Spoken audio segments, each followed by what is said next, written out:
Okay, thank you. So this is the Board of Directors meeting on Friday, July 9, 2021. Welcome. I'd like to ask our interpreter to walk us through how to access our interpretation services. Carlos? Thank you, Chair. As the Chair just indicated, we do have simultaneous interpretation available. In the event that there are comments in Spanish, to use the interpretation feature, please scroll down to the bottom of the Zoom screen where the meeting controls are. Click on the interpretation icon. It looks like a little world, and then select English as your language. If you are joining through the Zoom mobile app, a cell phone, tablet, etc., please press the ellipsis, the three dots, then interpretation, and then choose your language. Finally, click on mute original audio to not hear the original Spanish low in the background. This message will now repeat in Spanish. Buenos días y bienvenidos, bienvenidas a esta sesión de la mesa directiva de SANDAG. Se está ofreciendo servicio de interpretación simultánea. Para hacer uso del mismo, por favor desplácese a la parte inferior de la pantalla de Zoom donde aparecen sus controles, haga clic en el icono de interpretación, parece un globo terráqueo, y seleccione Spanish o español. Si está utilizando la aplicación móvil de Zoom, en celular, tableta, etcétera, presione primero los puntos suspensivos, luego interpretación y luego el idioma. Por último, si no desea escuchar el audio original en inglés en el fondo, por favor seleccione Mute Original Audio o silenciar audio original. Gracias and thank you, Chair. Okay, thank you very much.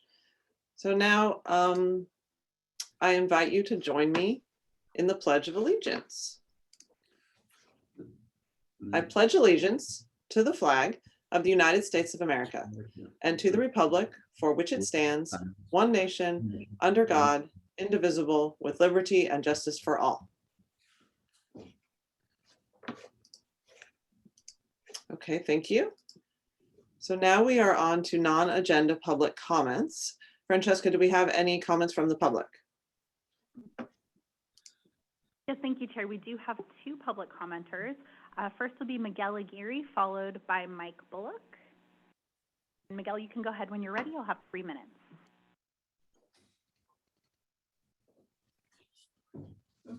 Good morning. My name is Miguel Aguirre, Managing Member, Grand Central West. We own the McDonald's Trolley Station, a private two-story property serving in the heart of the San Ysidro Intermodal Transportation Center. I refer to it as the Intermodal, or ITC, because that is what regional stakeholders named it when it was vetted, designed, and built. The founding public policy that created the ITC was travel mode consolidation of trolley, local, and long-haul bus into respective terminals. In light of today's item number 6, I'd like to share some brief history and comment again after, excuse me. Miguel, I'm so sorry. Miguel, I'm so sorry to interrupt you. If your comments are related specifically to item number 6, can I ask you to make them at that time? This period is for non-agenda public comments. Well, it is history up to today's item number 6. It is not really. I have a comment prepared for after the presentation under item 6. Okay, so, my apologies. Then go ahead. So please allow me to complete my statement, which should be done within 3 minutes. The trolley began single track operations from the border in 1981. In 1982, McDonald's Corporation purchased their property next to the trolley. In 1984, I began my commercial real estate career. A shiny new red trolley, a two-story McDonald's station, and the busiest pedestrian crossing ignited a fascination and compelling pursuit to one day own this property that housed the top McDonald's in town. By 1992, barely 10 years after the first trolley, MTDB began new planning in response to mobility conflicts, limited staging area for transit and merchant deliveries, and dangerous illegal transportation activities that threaten public safety to this day. As vested property and business owners for another 10 years, my father and I, along with McDonald's Corporation and many others, faithfully participated in creating the public vision that promised improved mobility.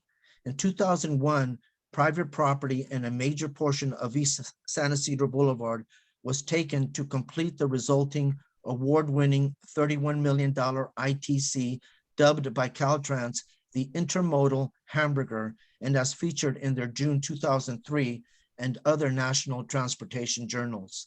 The Caltrans article highlighted the innovative role McDonald's would serve in linking the new second-level bus terminal with the new at-grade trolley plaza.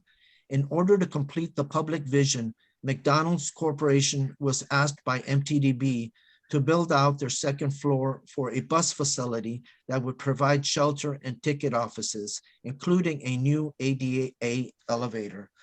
In 2003, McDonald's listed their property for sale with Los Angeles-based Coldwell Banker. Amidst stiff West Coast investor competition, Grand Central West was formed, and in 2004, successfully acquired this property just as the ITC was being completed. Grand Central went on to build out the costly second floor and new elevator for ADA and public use as operating to this day.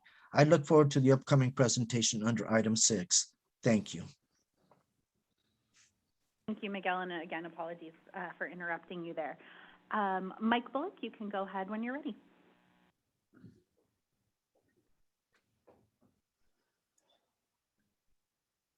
Yes, good morning, Honorable Sandag Board. I'm Mike Bullock from Oceanside. The June 27th Union Tribune editorial was, quote, "Sandag needs public buy-in for big plans," end quote. Sandag is earning that public buy-in. I hear appreciation for Sandag and support for the 5 big moves. The editorial had a quote regarding having a new road charge. Quote, "But San Marcos Mayor Rebecca Jones made a powerful point when she said, usually when you pay a user fee, it's to pay for what you're actually using. What's being proposed by Sandag is using the fee to pay for a new transit system," end quote. Okay, but is that good public policy? To know that, would we need to know how much money is currently being used to operate and maintain roads, and how much and how that amount compares with the amount collected from road user fees? Neither the UT nor the San Marcos mayor shed any light on that question. The implication was that drivers pay the full cost of operating roads, and so the additional charge was unfair. However, there is published research showing that driving is heavily subsidized. For example, the Tax Foundation. And that is not good policy. The government has never even attempted, that I know of, to argue that its responsibility is to increase driving by making driving as cheap as possible. It is the opposite. Given air pollution and climate change, government should not be subsidizing driving, but it is. To reduce the harm, it needs to reduce the subsidy. User fees should all be means-based, but they should be more total money. To reduce the subsidy, we must spend the additional money in ways that are clearly appropriate for general purpose funds, since general purpose funds are currently being used to operate the roads, like the sales tax.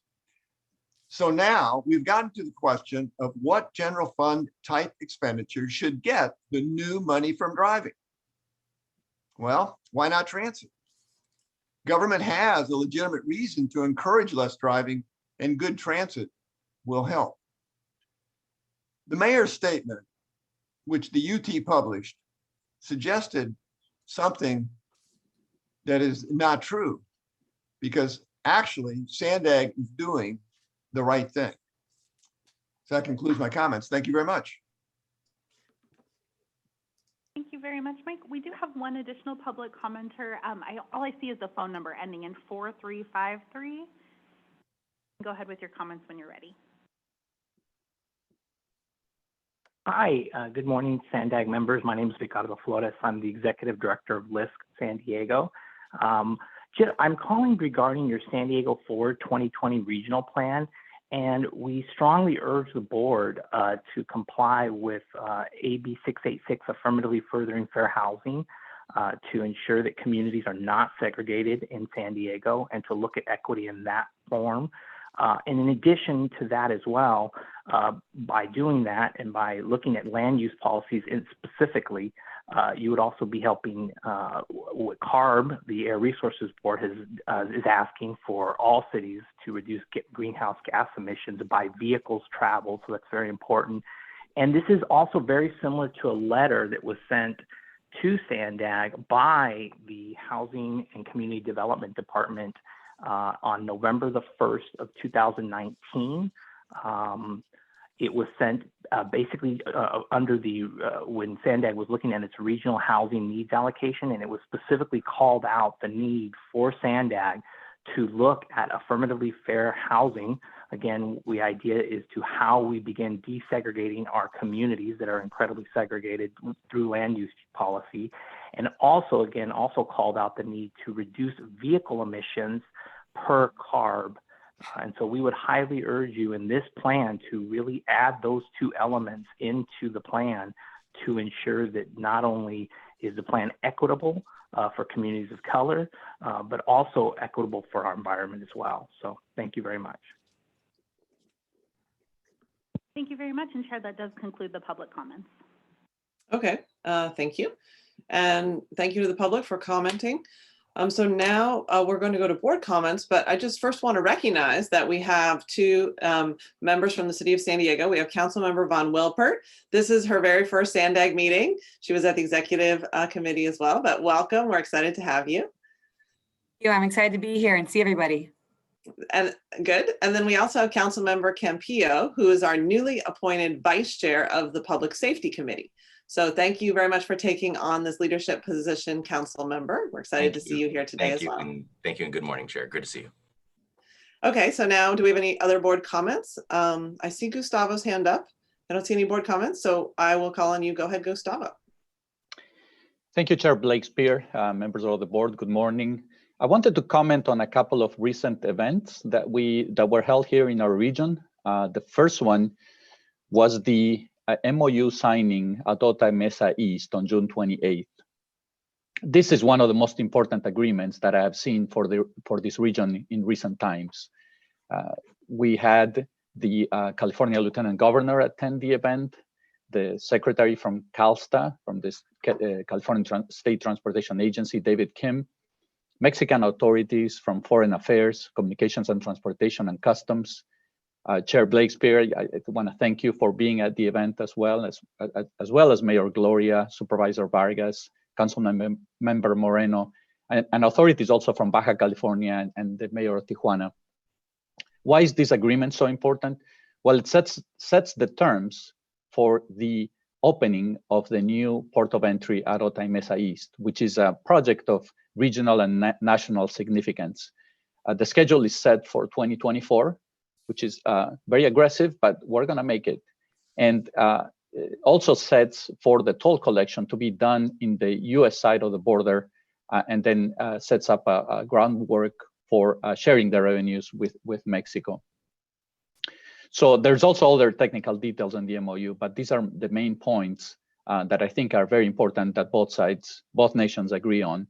And this MOU signing came on the heels of a visit and a trip that Director Ikrada and I did to DC to reinforce federal support for this project.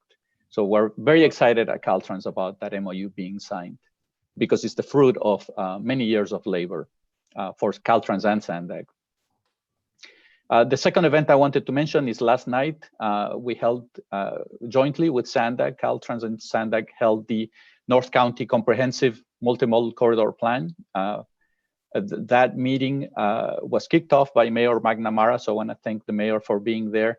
And it gave the public a great opportunity to give us input regarding their transportation needs for North County. So there was a great presentation by Caltrans and SANDAG staff, which was followed by very good questions from the public. And next week, on July 15th, we will host a similar meeting for the plan for Coast Canyons and Trails, which is basically the travel shed of State Route 52. On Wednesday, we held the Clean California kickoff event here in our region, but it actually was a statewide event, which was held in all of the counties in the state of California. What is Clean California? Clean California is a $1 billion plan for reducing litter, beautifying public spaces, and creating jobs.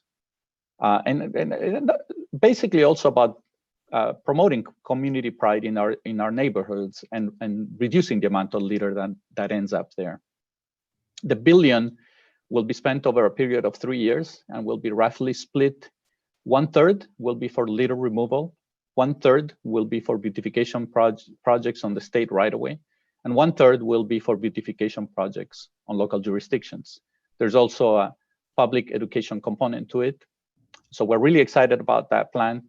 And I want to thank, again, Chair Blake Spear for joining us for that event, as well as Supervisors Fletcher and Vargas, Mayor Dedina, Adrian Granda from the Mayor Gloria's office, and Maurice Lyle from the Governor's office. We just finished, and by the way, next week we will be holding a hiring event for 50 entry-level positions for our maintenance forces in our Old Town office. More details will be available on social media if you follow Caltrans District 11. These positions will be critical for in the frontline fight against litter. So we just finished the fiscal year, and I wanted to give a very, very broad highlight of what Caltrans District 11 delivered in the fiscal year that just ended. We delivered 157 projects totaling 261 million. These projects were about preserving pavement, culverts, bridges, and traffic electrical systems, as well as some emergency projects. And last but not least, in June, Caltrans awarded $34 million in state and federal grants to cities, counties, and tribes and transit agencies throughout California. The grant money will be used to plan sustainable transportation projects that reduce greenhouse emissions, improve the state highway system, enhance access to safe walkways and backways, and increase natural disaster preparedness. In District 11, we awarded 5 competitive project grants totaling $2 million to the City of La Mesa, the Pala Band of Mission Indians, and 3 competitive grants were awarded to Sandag. That concludes my remarks. Thank you so much. Okay, thank you for that comprehensive report. And I'll just highlight that it was really great to have the governor organize the Clean California event. And I think it's important to recognize that our voice here at Sandag, I think, really mattered. You know, we have this litter abatement subcommittee, and this is $1 billion. It's a lot of money for the state to be focusing on litter abatement. And the governor's office was following us, what our litter abatement subcommittee was doing. And they had interviewed me and other members of the Sandag staff at the beginning of the year. And so, you know, it really does matter when we give voice to things that are important and priorities and talk about them publicly. But at the end of the day, we also need money to solve the problem, because it's not going to solve itself just through talking, but the talking is what creates the dedication of money. So I'm really hopeful. You know, the budget's not finalized, but part of the goal is to elevate this so that it's clearly a priority statewide, and that all of the legislative members keep it in the budget. And so there's not an effort to divert that money to something else. So to the extent you're all communicating with your assembly members and state senators, you know, this is really an important priority for our region for environmental reasons and aesthetic reasons and civic pride.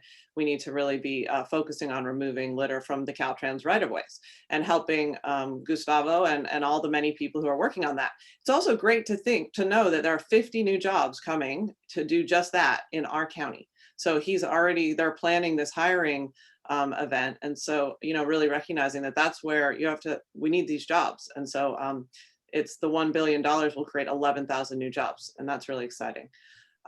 So let's see, I will call on now. I think Mayor Sotelo Solis had her hand up first, so go ahead. Thank you. I just want to again congratulate our team for a great push for this $1 billion to really focus on the efforts that we've been really having at the forefront for our community. On a separate note, I just wanted to share my gratitude and thanks to our team. I had the sudden loss of my grandmother, my last living grandparent. 2 weeks ago, we had the viewing and the burial this week, and I just want to share that it's through you know, our elders and the people that we know and love and the shoulders that we stand on, that I'm here, and many of us are here to do this wonderful work. But I just want to share my sincere gratitude for those who have sent their condolences and their prayers our way, and who've stepped up when we as a team need to for each other. We're there. So I just wanted to give my sincere thanks, and again, to celebrate my grandmother, who was a feminist before I think the word feminist was really popular, kicking butt, taking names. And so for Rosa Ponce Cervantes, presente, and I'm here keeping on her legacy. So again, thank you to all who have sent those thoughts my way. Thank you. Thank you, Mayor. Councilmember Shu. Thank you, Chair Blakespear. Recently, there are two tragic fatalities, bicyclists who died while traveling in San Diego. And I want to just make note of that. One of the individuals who died, Alan Hunter, is someone I know. Not only was he a bicyclist, but he was a backpacker. I went up Telescope Peak and portions of the John Muir Trail with him. So I knew him. I just want to bring that up, is that as we deal with safety and transportation issues in our region, sometimes it hits home to someone that we know. And I want to make note of that. And remember that, at least for me, that what we're dealing with is very serious in terms of, particularly when it touches us closely. Thank you. Thank you. Thank you for bringing that up. Yeah, it reinforces the need for protected bike lanes when we're building our bike lanes so that people are not hit by cars. All right. So, Mayor Gasterland. Yeah, I'll just very quickly add to Jack Shu, the other bicyclist who passed very quickly on the site of the accident was a University of California, San Diego postdoctoral fellow and a mother of a new 3-month-old. So it is very important that we protect these bike lanes. Yes, thank you. All right, so I don't see any other board comments. So our next is our executive director report.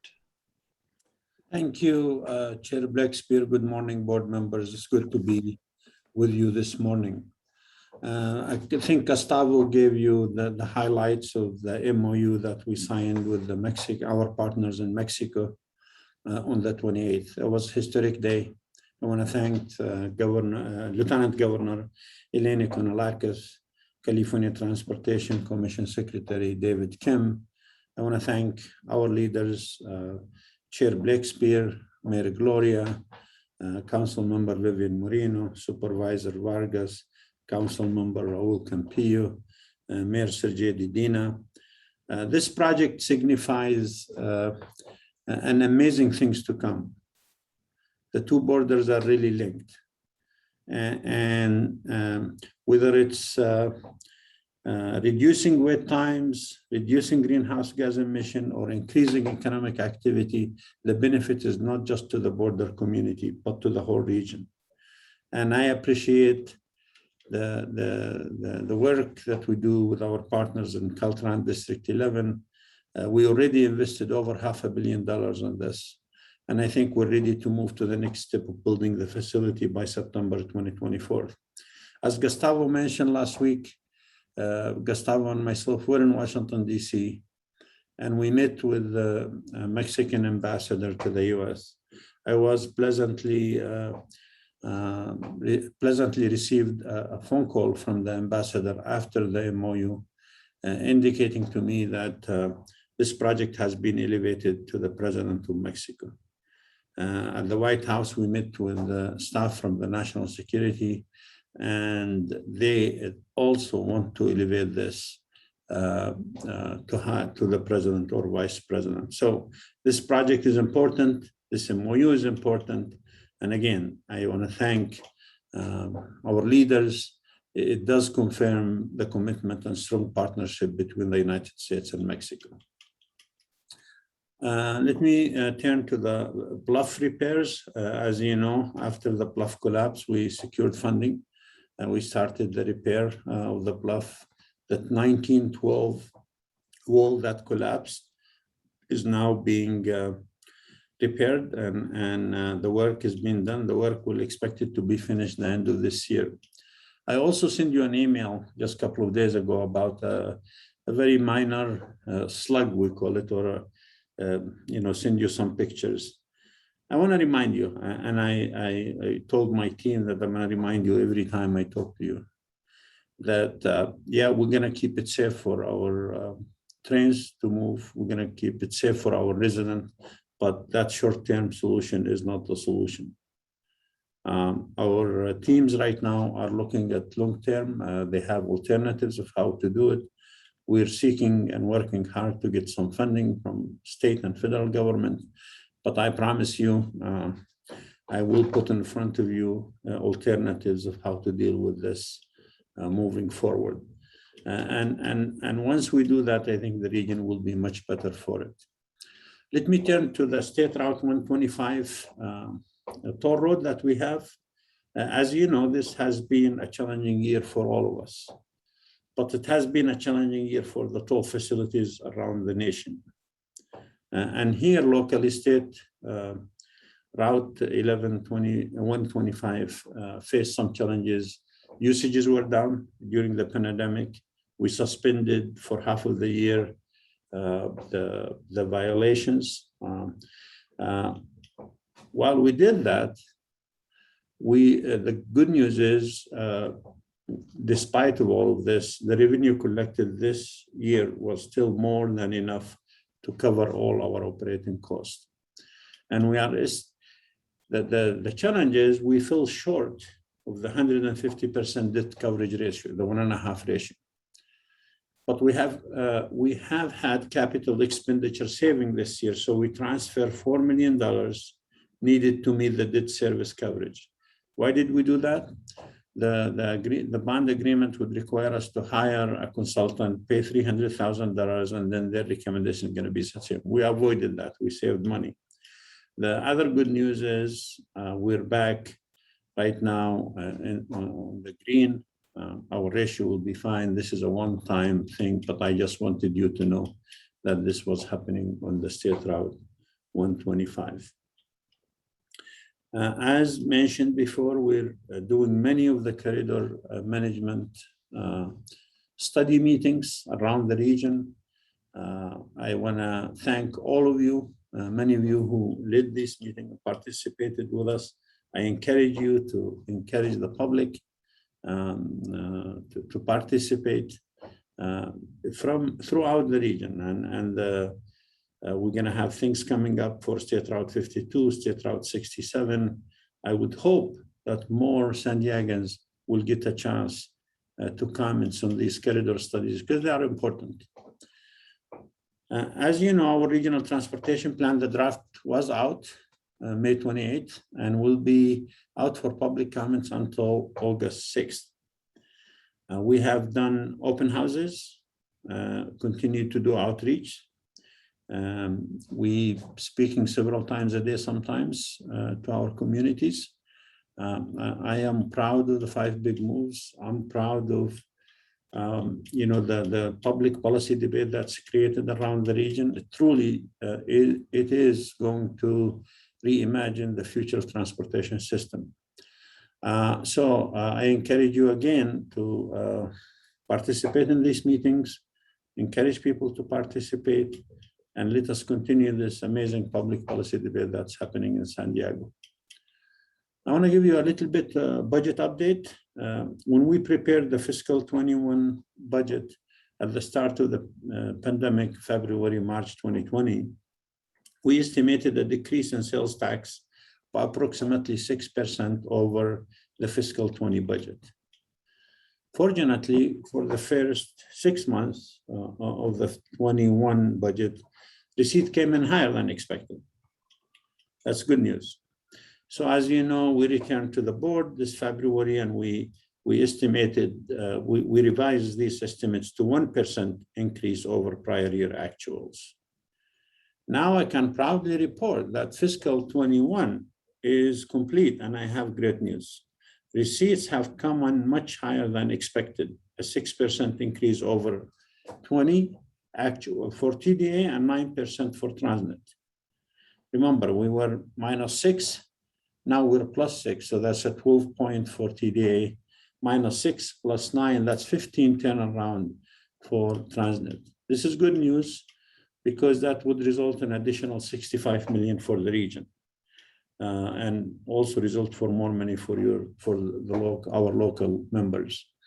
The Transnet extra funds will be available to be programmed in the next RTIP biannual starting in fiscal 23, and the TDA extra fund will go to fund our transit agencies. So it's good news. I think people were expecting the worst, but people were buying taxable stuff, and so that resulted in that increase.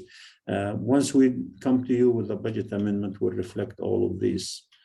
I want to talk a little bit about returning to the office. As you know, management did return to the office June 1st. And staff gradually start returning to the office July 15th, and will be completely all in the office by September 7th. I will share with you that it's not a popular decision for many of our staff, but I felt very strongly for the agency and for its productivity and for a lot of reasons that we needed to be back in the office. We spoke to the ITAC meeting, the oversight committee, with a presentation in preparation for us coming to you with a major ordinance change of Transnet, because some of the projects that were listed in the ordinance, one, they don't make sense, and two, they don't have money to fund. Just to be very frank, Transnet does not have money to fund many of these projects. In anticipation of coming to the board and speaking about this, we spoke to the oversight committee. Ray and Colleen and Michelle of our staff did an amazing job presenting the facts to them. Finally, as many of you know, we have an advocate in Washington, D.C. And when we report to you that we got this grant and that grant, there is a reason for that. Many of you know this advocate more than I do, but I known Peter Weiser for a long time. I can't thank him enough. He's not really an advocate, he's a friend. He always made sure that Sandag gets more than fair share. And if you didn't meet Peter, I encourage you to do so. He has knowledge better than anybody I know, and I've been in this business for 30 years. So I'm going to give him the floor to say hello to you. Peter. Thank you, Hassan. And Madam Chair, members of the board, it's great to be with you. I actually am closer to you than I normally am. I am in San Diego. I've been here the last couple of days, had the opportunity to meet with Sandag staff on a number of priorities that we're pursuing together at the federal level, and also had the opportunity to see Chair Blakespear yesterday. I appreciate that. I have been representing Sandag for the last 16 years. I've gotten to know many of you as a result of that. Many of you I have not, and I hope to have the opportunity to meet in person in the not too distant future. I wanted to report just very briefly on what's happening in Washington. This is a rare occasion where I can come to you and say that things are moving ahead in Washington, and we have an opportunity for a once-in-a-generation investment in transportation infrastructure that will provide significant opportunities for Sandag to advance its major priorities with significant federal help. I'm sure you've seen the media reports about the bipartisan agreement between the president and a group of senators over an infrastructure plan. This plan is likely to come to the floor of the United States Senate this month.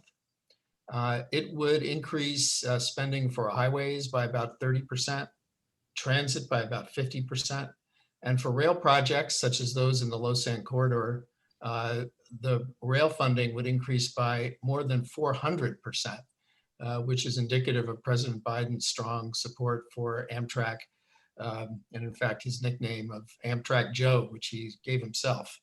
But that funding is not just for Amtrak. It is for public agencies who are sponsoring projects to improve rail service around the country. So those opportunities will be there for all of Sandag's major priorities. That bipartisan infrastructure plan will be coupled with a what is the normal 5-year course of action to reauthorize existing surface transportation programs.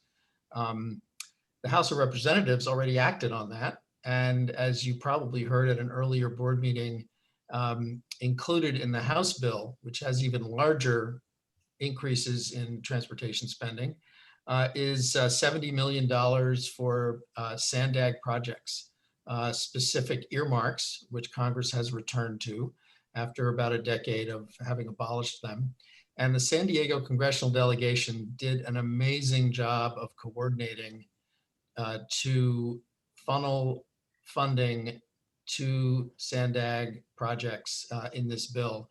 The largest earmark in the entire bill, which has thousands of earmarks, is for the Central Mobility Hub, $25 million.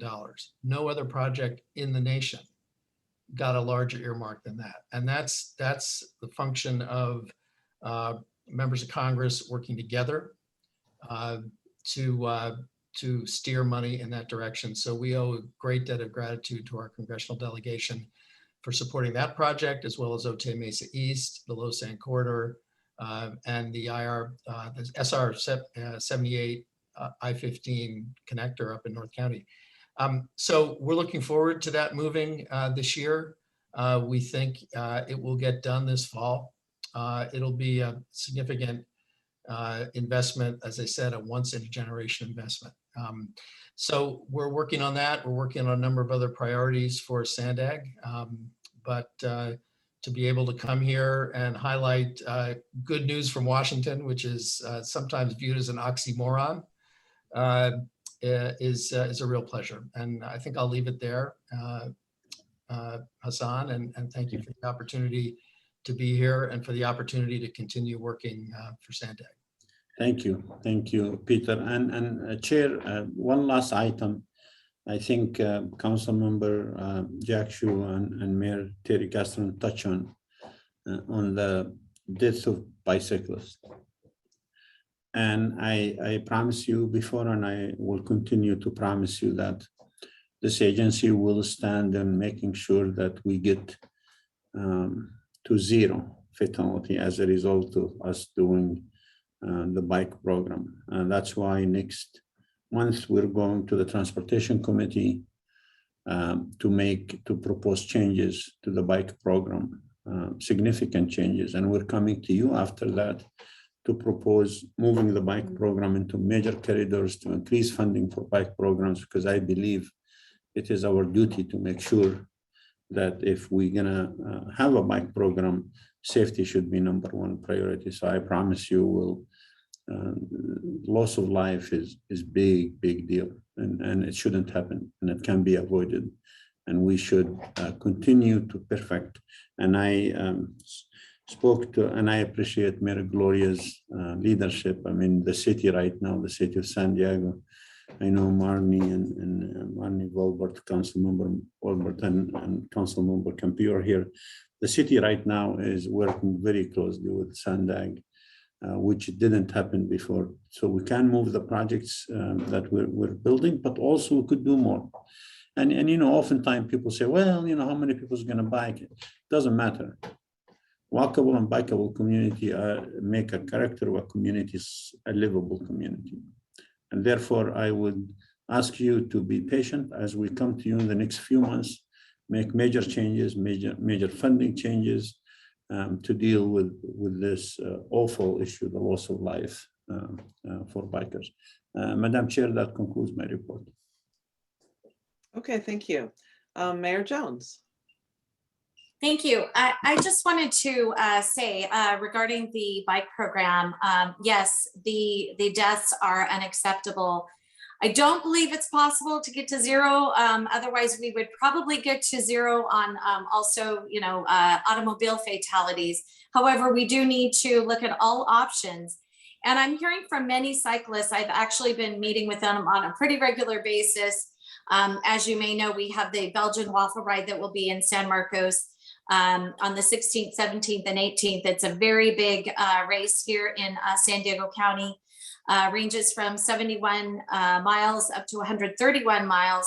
But a lot of these cyclists that I'm speaking to are saying that they would like to have their voices heard. So I'm hoping we are just not all in on one type of infrastructure. I hope that we're looking at a lot of different things. And I've asked them to attend meetings and have their voices heard, because many of these professional cyclists that ride literally every day are saying that there is some infrastructure that's being pushed that possibly they're not completely feeling safe with.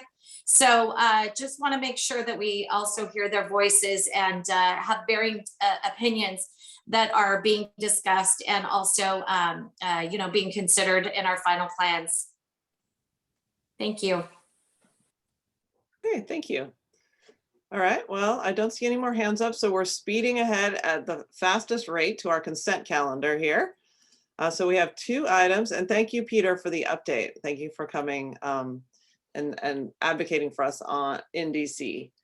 So we have 2 items on consent, and I would entertain a motion. I'm so sorry to interrupt. There's actually 2 public commenters for the the CEO's report, if we could take those quickly. Okay, sorry about that. Yes, let's definitely call on them. Thank you very much. The first will be Nina Barbers, followed by Mike Bullock. And Nina, you can go ahead whenever you're ready. Thank you very much.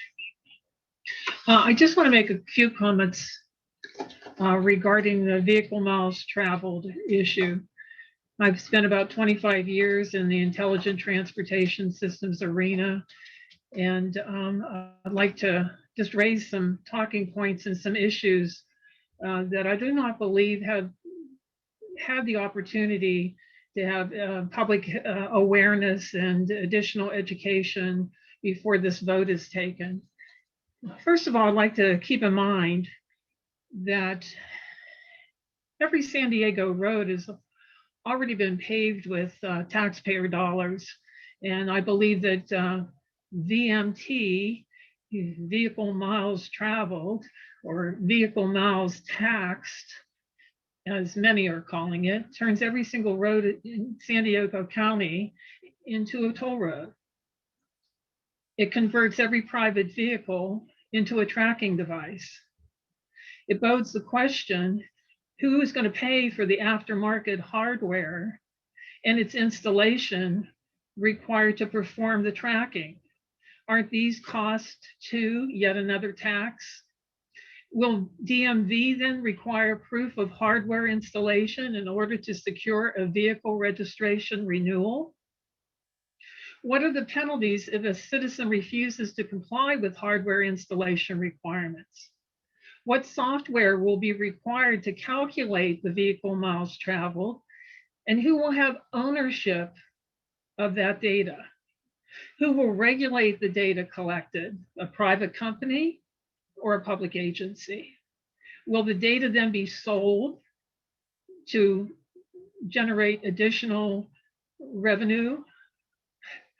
Considering the privacy issues represented within the data, what are the repercussions of vehicle miles traveled data being breached?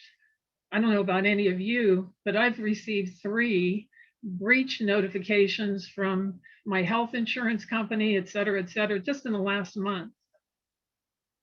Taking a vehicle miles traveled vote while constituents are in summer break is intentionally unfair, and it's deceptive to your constituents. That you have this tax issue embedded into a transportation plan and not pulled out as a separate agendized item, I believe is irresponsible. The public has a right to know, and more time is needed to accommodate that right. How will car insurance rates be impacted for several drivers that use the same vehicle in a family? And who's going to be responsible for paying the portion of vehicle miles traveled calculated? How will the vehicle miles traveled vote after the SANDAG board vote wait the city of San Diego and Chula Vista with 50%, when, for example, more North County residents may be burdened with more vehicle miles traveled than those in the city limits of San Diego and Chula Vista. Ma'am, I'm so sorry to These cut you off, but questions your are only. time has expired. So we'll need to move on to the next commenter, but thank you very much for your participation. Mike Bullock, you can go ahead when you're ready. Okay, well, thank you very much. Again, a wonderful report on the part of the executive director. And it was great to hear from Peter Pizer and what is going on in Washington, D.C.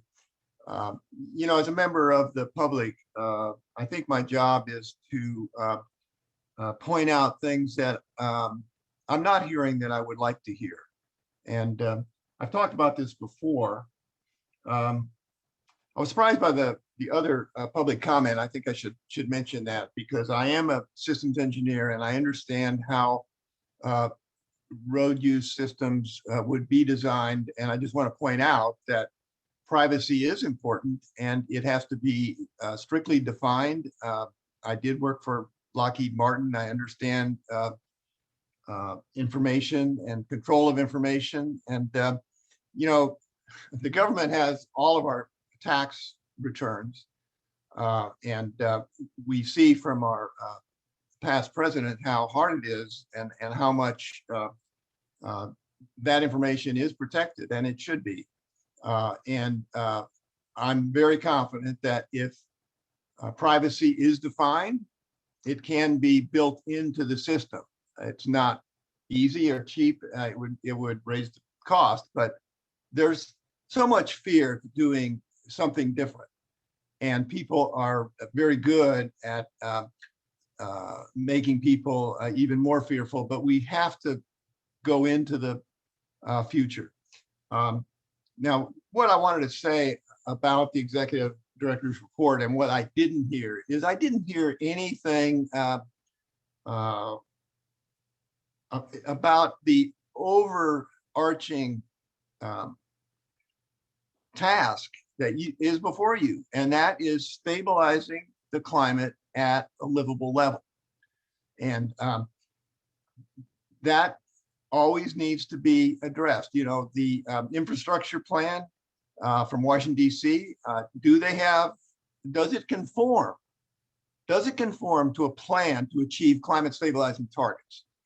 And at our last meeting, I described a fictional world that does not exist, where elected officials and other officials would not say tackle climate change. They would talk about achieving climate stabilizing targets, because that's so much more educational. That shows what we have to do, that this is a math and physics problem. And so I want to hear that kind of language. At that meeting, at our last meeting, the Honorable Chair talked about the advantages of the new transit system, and she says it will address climate change. And she should have said it will help achieve climate stabilizing targets, just as an example. I see my time is up, but thank you very much. Thank you, Mike. And Chair, that does conclude the public comments. Okay, thank you. And just to clarify, so there's nothing on our agenda today about a BMT tax. We just have two items on our agenda: the executive director performance evaluation, and then the second item is the San Ysidro mobility hub planning. So just to make sure that everyone's clear on that today. So now I think we will move forward to our consent calendar. I would entertain a motion here. I move we approve all items on the consent calendar, item 3 and 4. Second. Thank you. We have a motion and a second. Thank you very much, Chair. And before we take the vote, I'd just like to acknowledge that there is an amendment to the PAC actions item. It stated that the September agenda was approved this morning, but we only approved the July 23rd agenda. So the September agenda will be approved at a later date. And also in Victoria's report this morning, she noted that we'd like to add an additional item to the July 23rd agenda. So that will be approved as amended. Sounds good. And for the city of Carlsbad, Mayor Hall. Yes. Thank you. For the city of Chula Vista, Mayor Salas. Yes. Thank you. The city of Coronado is absent. For the county of San Diego, Supervisor Lawson Reamer.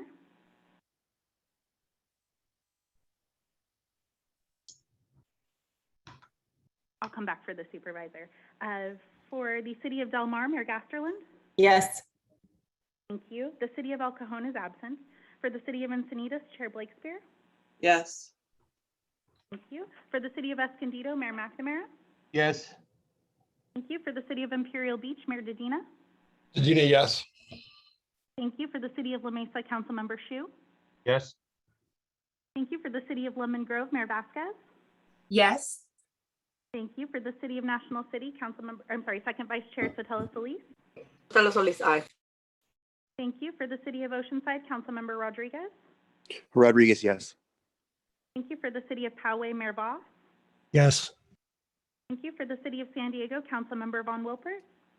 San Diego, yes. Thank you. For the city of San Marcos, Mayor Jones. Jones, yes. Thank you. For the city of Santee, Mayor Minto. Minto, yes. Thank you. For the city of Solana Beach, Mayor Keebner. Keebner, yes. Thank you. And for the city of Vista, Mayor Ritter. Ritter, yes. Thank you very much. And Supervisor Lawson Reamer. Yes. Thank you very much. And those items do pass with those members present. Okay, thank you. So next, that brings us to item 5 on our agenda. So this is the performance evaluation for our executive director and fiscal year 2022 performance objectives. So last June, the board of directors approved a set of goals for Hassan for fiscal year 2021. And for reference, these are included in attachment number 3. Also, Hassan provided a letter to the board, which is included as attachment number 2, describing his accomplishments in the past 12 months. So Hassan, before the board begins their discussion, would you like to make any remarks? Yes, Chair Blakespear, I would. Thank you very much, board members. Good morning. And let me start by saying it's been a remarkable year for Sandag. As you review the letter I prepared, I hope you feel as proud as I do for all that what we achieved. But I want you to know that all of that was achieved not by me, but by an amazing team here. My role was to cheerlead them, give them the resources and funding, and work as hard as humanly possible to celebrate their successes. I will tell you that the team we have here at Sandag will make any CEO look good. So I want to thank them. Like organization across the region, the county, the country, globally, we experienced our fair share of challenges in the last 12 months. We have overcome many of those challenges, and we always kept our eye toward success.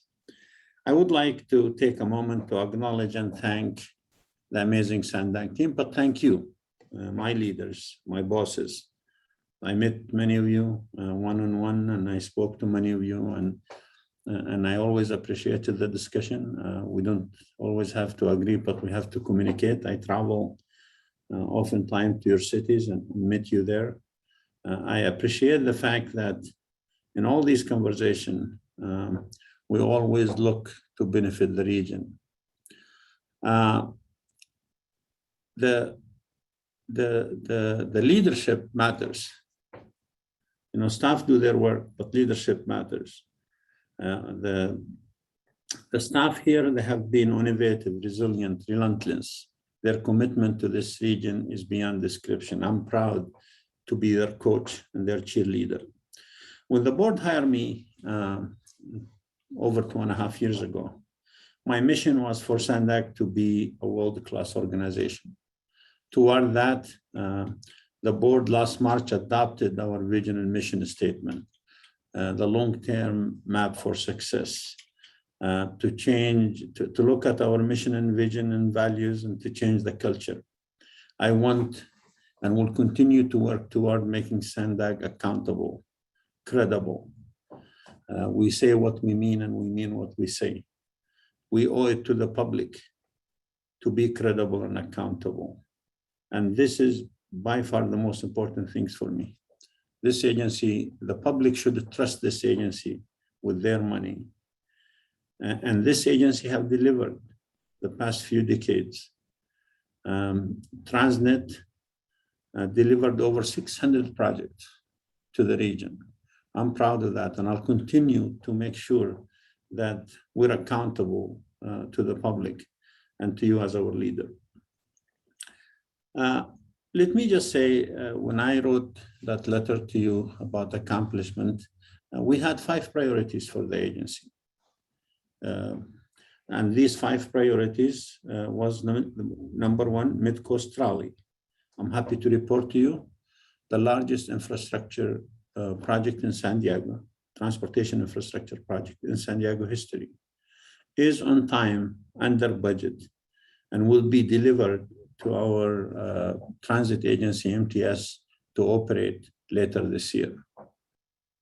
An amazing project. I want to thank all of you, the leadership who were there celebrating some of the stations. But this project is going to be amazing, is definitely going to complete a great system.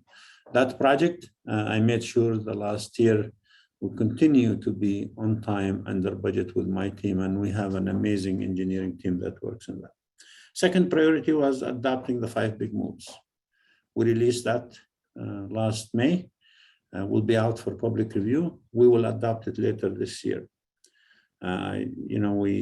It's checking the box, not yet, but later this year we will. Center Mobility Hub, and working with our partner from the Navy, looking at location, possible location for connecting rail to airport. We will be the only airport of major urban area that does not have that connection. And that work is progressing. Otaimesa to Port of Entry, we talked about that. I want you to know that this is important for both nations, important for both regions, Baja California and San Diego, a region of 7 million people, economically linked. The border infrastructure does not only benefit the border communities, it's benefit the whole region. That's why the whole region needs to commit to Otaimesa too. And then Del Mar, Bluff, and the Los Angeles corridor. We made sure we identify the funding to stabilize it. We made sure that we study ways to permanently solve it, and that work will continue. If you look at these accomplishments are for major infrastructure projects, but all of them lead to one thing: reimagining the future transportation system in San Diego, allowing San Diegans to dream. And you as leader, hopefully, will make these dreams come true. I am happy here working for you. I came after working many, many years in LA, and I know many people in San Diego don't like LA, but that's a reality. I worked there. I was part of big project there. I'm glad to be here. I came here for the opportunities. Well compensated. I'm honored to lead such an amazing 400 professionals in this agency. And so I want to thank you. And that concludes my remarks, Chair Blakespeare. Okay, well, thank you very much, Hassan. We appreciate hearing those highlights and including your vision for where Sandag's headed in the year ahead. We'll go to public comments and board comments, but first I just wanted to make sure that if any board members had concerns about Hassan staying in the room while we have this discussion, please raise your hand and we can air that. So just wanted to make sure everyone felt comfortable with the way we're proceeding here. So there are 2 other parts of this that I just want to mention. So the first one is compensation. So as part of preparing for this item, I asked the staff to gather information about the compensation that's paid to other CEOs and executive directors throughout the state by our peer organizations. And the summary confirmed that our executive director continues to be one of the top paid executives in the public sector in California. And it's my opinion, and I think many, that Hassan has performed excellently and exactly what we want in our executive director for this organization for the past 12 months. And we very much want him to stay. I hope he wants to stay too. But I also believe that maintaining his current salary is appropriate at this time. And so board leadership has discussed this with Hassan, and I also discussed it again with him yesterday. So there's that, the compensation piece, and then there's also the matter of Hassan's employment contract. So the current 3-year agreement with Sandag is due to expire on December 3rd, and the contract includes a 120-day notice period if either party wishes to terminate that agreement. So if no action is taken by either Sandag or Hassan by August 3rd, the contract will automatically renew for another 3-year period under the same terms and conditions. So it's my belief, I haven't heard otherwise, but we'll talk about this today, that we would like to see Hassan remain as the executive director and continue his work for Sandag and for this entire San Diego region. And so that would happen automatically if we don't make a different move today, either Hassan make a different move or we make a different move. And so the executive committee discussed this item as well this morning, and we went with a recommendation from Mayor Voss that we don't make a recommendation to the board, but that we let the board talk about this, and then because the board's the ultimate decision maker anyway. So I wanted to put that all out there as the kind of the context of this, and we'll go to public comments and then we'll come back to board comments. So Francesca, do we have any public comments? No, Chair, I don't see any hands. Oh, my apologies. One just went. Mike, you can go ahead whenever you're ready. Yeah, I support the statements of the chair, and I also want to say, like as I did before, that I would like to see the leadership there acknowledge the importance of those climate stabilizing targets that I talk about. And really the first target is the first occurring target, and it's in 2030. That's pretty inconvenient, but like the book Inconvenient Truth, that's what it is. That's the first occurring. And so the executive director does not talk about things like that much, and that really fits in well with all of our leaders in San Diego County that I know of. Just as another example, the Board of Supervisors wants to do their own plan to, it started out, they were going to have 0 emissions by 2035. And of course, that's not possible because cars last 15 years. There's going to be a huge number of internal combustion cars on the road in 2035. But I felt like that might be okay because maybe you would get the target, which I believe is 80% below 1990 levels. So it's a very difficult target. And I think that at the top level, that has to be acknowledged. And so I made those statements and put it out there that the 0 by 2035 is not going to be possible. And so it changed. I don't know if I had anything to do with it, but it changed. Now what the county is saying is they're going to get 0 emissions by 2035 or maybe 2045. And that's, what that really means is 2045, right? And that is already the state mandate. And the problem with that is that the climate scientists give us targets and they occur in different years. And the first one, and they're all requirements. They're requirements.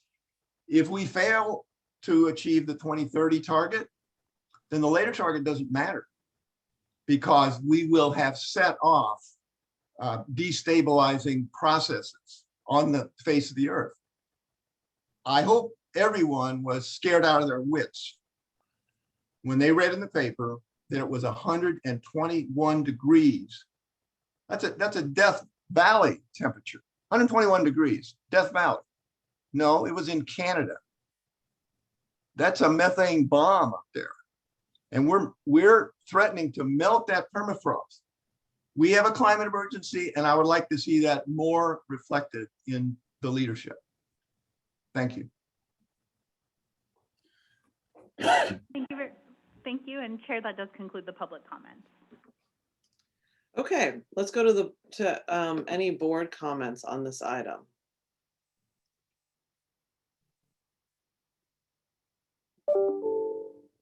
Mayor Satella Solis.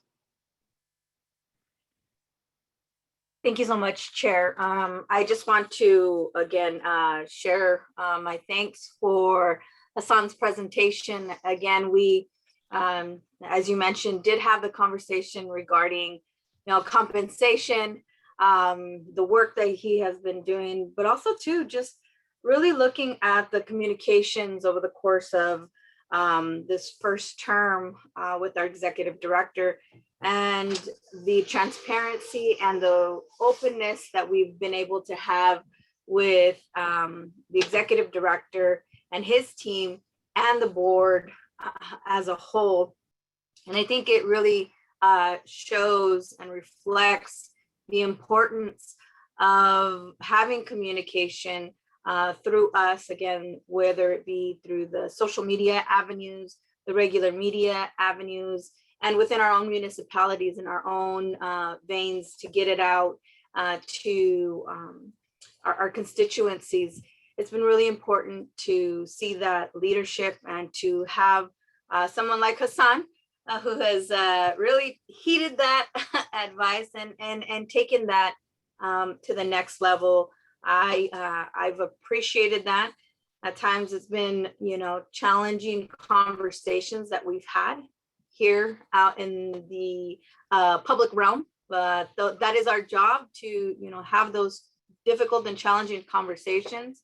However, we have also too talked about having more offline conversations to build up the relationships amongst us, so that for those who may be tuning in for the first time, don't see, the adversarial part, but see the more cordiality and the proper protocol here for the dais. I want to share that I was very appreciative when leadership and even within the staff really moved forward with the equity and diversity statement. It's really not just something that was there to appease. It really is about our core values and acknowledging those who have been dismissed or not been part of history, and the sacrifices that each one of our communities have made, and those taking into consideration those disparities, I think really speaks volumes to our goals and how we will continue to move forward. So I really want to thank, again, leadership, but Hassan for, helping to push that, that effort forward. And I think through the Big Five moves, working closely to make sure that our budgets are on time and that our projects are on time, under budget when possible, and moving forward with our true vision and really comprehensive with all of our opinions in place. I think that for me, it bodes that all of those check boxes and the energy and just the efforts that have been put forward really speak to Hassan's efforts. And I would like to support your initial thoughts of that. We do want Hassan to stay and that we don't want to see him go, especially since we are in the middle of our Big Five moves.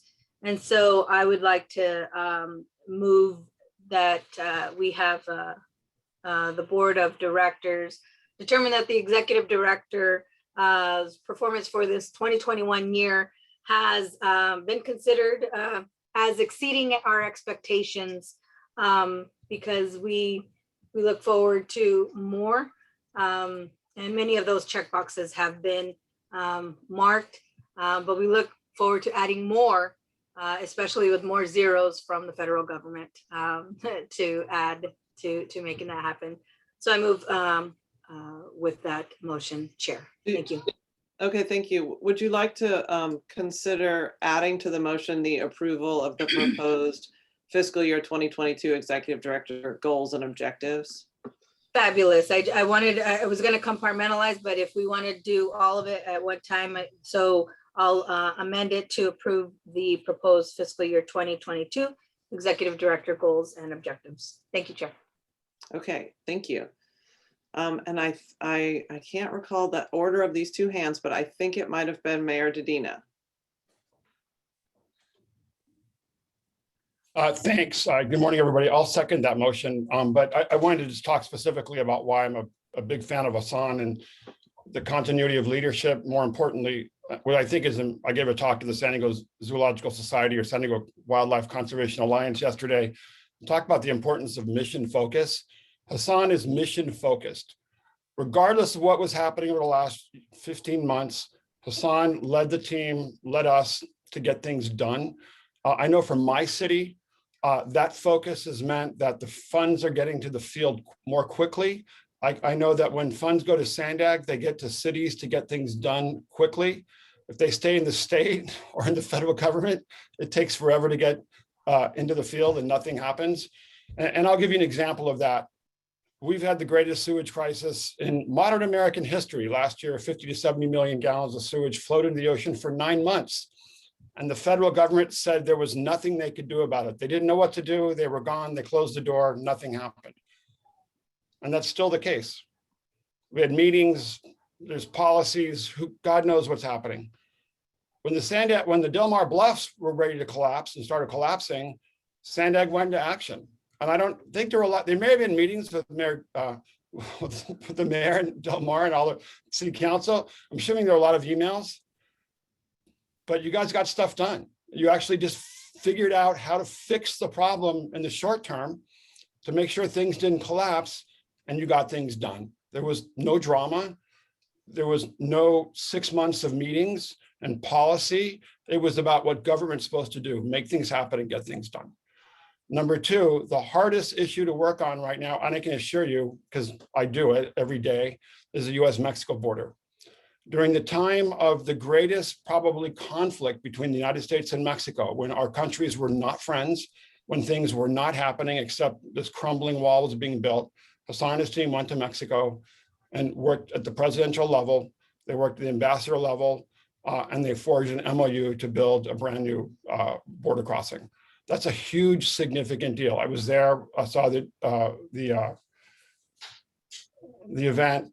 And I can tell you what the message from the Mexican government at that event was, because the highest levels of the Mexican government used that event to deliver a message to the United States government. We're back in business.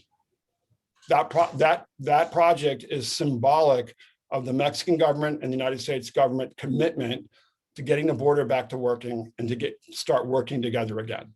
It was a huge, huge deal. And then finally, for my city, again, I'm just going to say, I had a friend visit from Texas. He's like, oh, well, we really like your Imperial Beach Boulevard improvement project. Thank you, Hassan. We're going to improve 9th Street. I have parents all the time to tell me, oh, kids are going to get run over by a car. We had a senior who was run over and killed in a car. It's 4 lanes, it'll be down to 2. We'll have bike lanes, et cetera. So Hassan has not only made a difference in our city, but more importantly, he's worked with a team to have continuity of leadership. A lot of us worked with Gary. We had great relationship with Gary. It's a hard thing to do transition. This agency moved forward in a transition during a pandemic. And then finally, we had the new trolley extension to UCSD. On time, on budget, you got it done. You moved your team forward. And that's the hallmark of leadership. Ignore all the drama that we see, the manufactured drama. Focus on the accomplishments, the leadership, and the mission focus of getting things done that make a real difference in people's lives and improving the quality of life. So I'm a big fan, and I'm pleased to second this motion. Thank you. Thank you. Mayor Gasterland. Thank you. I'll try to keep this brief. On the compensation question, something that I would be interested in understanding is the range of salaries for associations of governments in California. What is the average? What's the standard deviation? And how many standard deviations away from the average is our executive director's salary? Why is that important information? Because 1 or 2 standard deviations from the average is more reflective of performance. Being many more standard deviations from average above or below would be some sort of amount that's out of line. So I'd like to see that curve, if you will. So range, what's the high, what's the low, what's the average, and what's the standard deviation? And then how many standard deviations away from the average is our executive director? That's one way to look at salaries and to try to determine, is this salary an appropriate salary when we look statewide? So I would advocate that approach. Probably not today. For today, I would be interested in simply recommending that we go with a compensation as proposed. I'm a strong proponent of salary tracking, not only with goals and results, but also with efficiency, positivity, attentiveness, equity, getting those goals accomplished on time and on budget, as Mayor Dedina has mentioned. And on equity, in this case, I'm speaking for Del Mar, the tiniest city in Sandag. We have 1.7 square miles of land, 2.2 square miles total. The rest of it is lagoon, river, bluffs, and tideline. And it's been very clear to me in my nearly year now on Sandag board that Hassan, as executive director, pays close attention to every one of the jurisdictions that are members of Sandag, including unincorporated county. I've seen that now, and I paid close attention as I've been on a learning curve this year.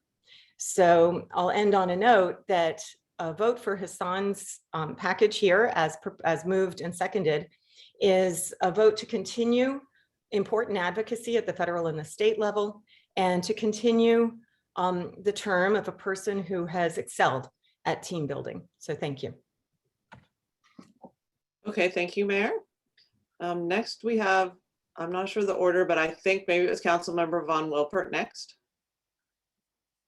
Madam Chair, and I just want to also say how supportive I am of this motion, and so glad that Hassan would like to stick around with us here in San Diego for at least another 3 years. I mean, the amount of leadership you've shown in just the last 3 years is incredible. You came in at a very difficult time for Sandag, and I believe that you've really worked to regain the public's trust.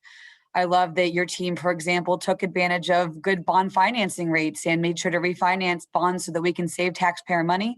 We're very excited about the Blue Line completion with UCSD, especially as students are going to come back in the fall and we'll have a new option to get around San Diego that meets our climate action goals, is done on time, creates local jobs. Same thing with making sure that we have climate resiliency top of mind, including up in Del Mar with the bluffs and on the border with all of the pollution issues you've been helping to address. So thank you very much for your service to our great region, and I'm happy to support the motion. Okay, thank you.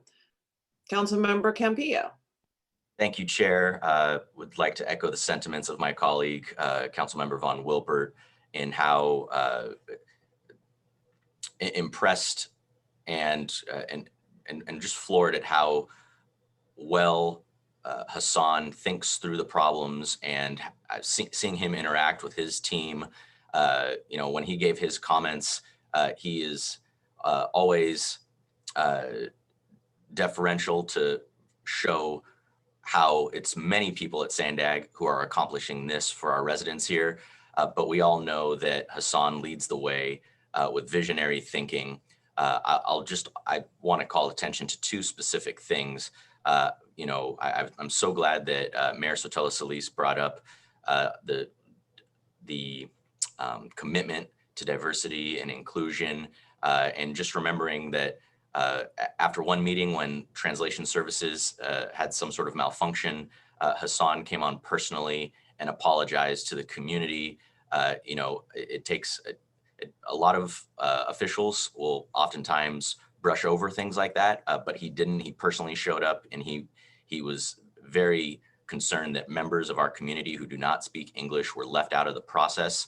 And that just goes to show or to support another thing that I've learned about Hassan, is that he is thinking not just about the core center of San Diego, which frankly, people like I and Councilmember Von Wilpert represent, but he brings up North County and East County and South Bay and Tijuana, the cross-border community. He is thinking of ways to integrate our community and connect people and their families to where they work and their jobs. He is constantly juggling multiple priorities, and I think he never leaves out a single pillar of what we're trying to achieve here. So I really want to applaud him on that and support this. I would call attention to one quick thing in the fringe benefits. I notice here it says Regional Transit Pass Compass Card. Let's get that upgraded to Pronto going into the future. I know we're almost there, but I think that's another really important thing that we are seeing here that Sandag has supported, just how we're trying to make it easier for people to use public transportation. So I applaud him on that, and I look forward to using that Pronto card with him. So with that, that concludes my comments, and I will be supporting the motion. Well, thank you, Council Member. Mayor Hall. Yes, and I'd like to begin by thanking my colleagues and all your very positive comments, but obviously people have sometimes varying views. And I think there are some issues that we as a board really need to address. And some of the things that I've heard in the community, and I'm asked specifically for answers, and I'm not sure how to really respond to those. So for first is the professionalism and being politically active and donating to a member running against a standing board member. How do, and I'll address Mr. Blakespear first. How do we as a board deal with that? And I know how I would deal with it if it were my city manager doing something such as this, but that really goes to professionalism and most importantly to the credibility of this board. I mean, I'll just, to answer you directly, Mayor Hall. So, you know, in the last election, there was a big discussion about this at the board level because Hassan did contribute to candidates. And, you know, he does have a First Amendment right to do that. There's nothing that prohibits his contribution as a citizen. And so I think there were members of the board who expressed that we didn't think that that was the highest level of professionalism, and we hope that that would change going forward. But, you know, we didn't make any moves to censure him or otherwise change his contract around it. And to me, that seems like it's probably the right place for that issue to have landed. So I think, you know, there's always a back and forth dialogue with the electeds and the executive director we hire. So to me, this doesn't seem like an issue that needs to be explicitly addressed. Okay, that's a powerful statement. He said earlier, change in culture. So Hassan, what do you mean when you say change in culture? We're changing our culture. Changing our cultures means a lot of things to a lot of people. To me, it means we build an organization that's credible, that's accountable to the public that it serves, all 3.4 million San Diegans, not just to the segment of those. Changing cultures means you pay attention and big attention to social justice and social equity that has been ignored. You try to overcome the sins of the past and be upfront about them, and also be willing to look at different ideas. You know, the world has changed from 2, 3, 4 decades away. That's what I mean by changing cultures. Okay, you know, and when I think of changing culture, you know, I look at the board and I think of what the culture of this board was, you know, for the last 10 years and how closely we work together. And I'll go back to the last Measure A when we as a board were trying to raise $18 billion with a 0.5-cent sales tax increase, and how it wasn't politicized. It was, you know, leaders from both sides of the aisle coming together to work towards a greater tomorrow. And today it seems like when we look at this board, it's very divided. And, you know, and I just want to make mention of this is that, you know, you and I did have a conversation about this. And to be honest, I wasn't impressed with your answer towards that. As I think both the chair and the director have a role to play in trying to create collaboration amongst this board. And I don't see that happening. How would you respond to that? You know, Mayor, I told you before, my job here is to make recommendation to the board. I don't count votes, never did in my career, never will. And that would actually makes me effective. Yeah, you refer to, and by the way, the previous executive director was a friend, is a friend, will continue to be my friend. I have absolutely, but making deal behind the scenes is not the way to do it. That's why most of the decisions this board made in the previous years you refer to is unanimous decision because deals were made. I don't do that. I put everything on the table for the public to know and for leaders like yourself to make a decision. I don't make decisions. I make recommendations with my team. And I will continue to that. And I really do not count votes, honestly, never did, never will, because that would free me to do the right recommendation for you. At the end of the day, once you decide, that's my direction. I don't question it. Once the policy board decide, I move forward with it. But before they decide, when you ask me for recommendation, I'll give it to you. And sometimes that results in upsetting some of you because you don't like the decision. But be it, that's create public policy debate. So that's my answer to that, sir. And just as an observation, I think one of the things over, and I've been on the board almost 14 years, is that we always tried to be more collaborative. We always tried to listen to one another's needs and not challenge those needs, but work in a point of collaboration. And it seems to me when we talk about the dreams of the future, and we're supportive of those dreams, but we have a 30-year commitment to promises that we have made to the public. And I don't see all those promises being made today. And, when you talk about truth and transparency, and we'll talk about I'll just talk about my own area and what Sandag has promised in more than one tax measure to commit to and complete. I don't see that in the future. And that's very challenging. And I don't know how to overcome that. And so you say that the North County area is being addressed in this plan, but the commitments of the past are not being made. And that in itself creates a lot of division. And I'll let East County and others speak to that too. But when we're moving forward, it's going to take you, the chair, and probably 90% of us to be on the same page in order to get what we're doing today done. And I don't see that happening. And, I call upon you and the chair to make a greater effort in doing that. And to me, I'm very disappointed. I'll leave it at that. Okay, thank you.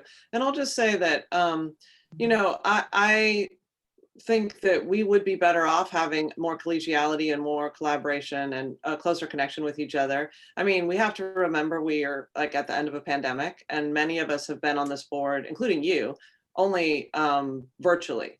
So, we're not in this, we're not sharing space, we're not breaking bread, we haven't had any sort of retreats. And I think I was just talking to the executive director yesterday about what kind of team building things we can do. And there have been other suggestions from other board members too that have been useful about how to create a more collaborative environment. So I think that that's certainly a goal, and I hope everybody participates in it and carves out time from busy schedules to make that happen. We have had good retreats in the past that have been focused on team building, and I hope that, and I know that we will get that going. Our very first meeting in person is in September. So that will be planned for the next several months. So I do appreciate you raising that and reinforcing the need for it.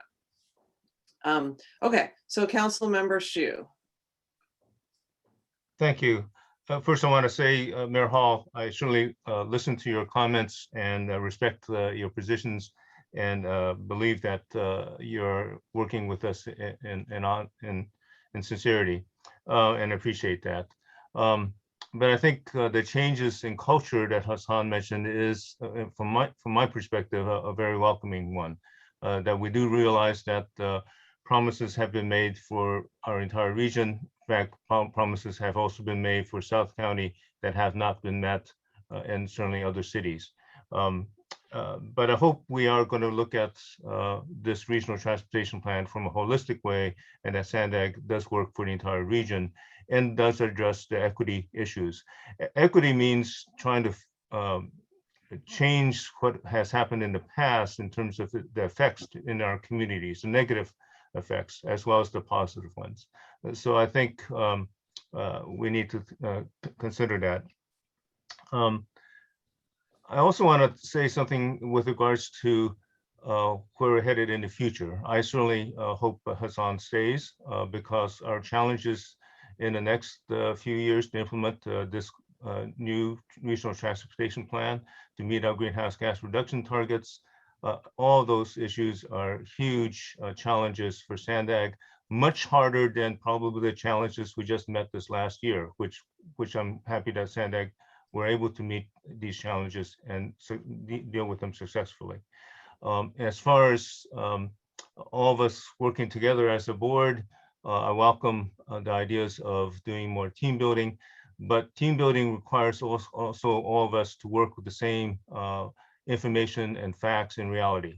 And I think that's important that as we work as a team, that we actually deal with the same reality. And I think that's important, the same data, and as we move forward. So I'm in support of this motion. I have one quick question, which is we did not talk about bonuses up to a 7% bonus for Hassan, whether that's going to be considered later or can it be part of this particular motion if the makers of the motion is open to such a amendment. Thank you. Okay, thank you for those comments.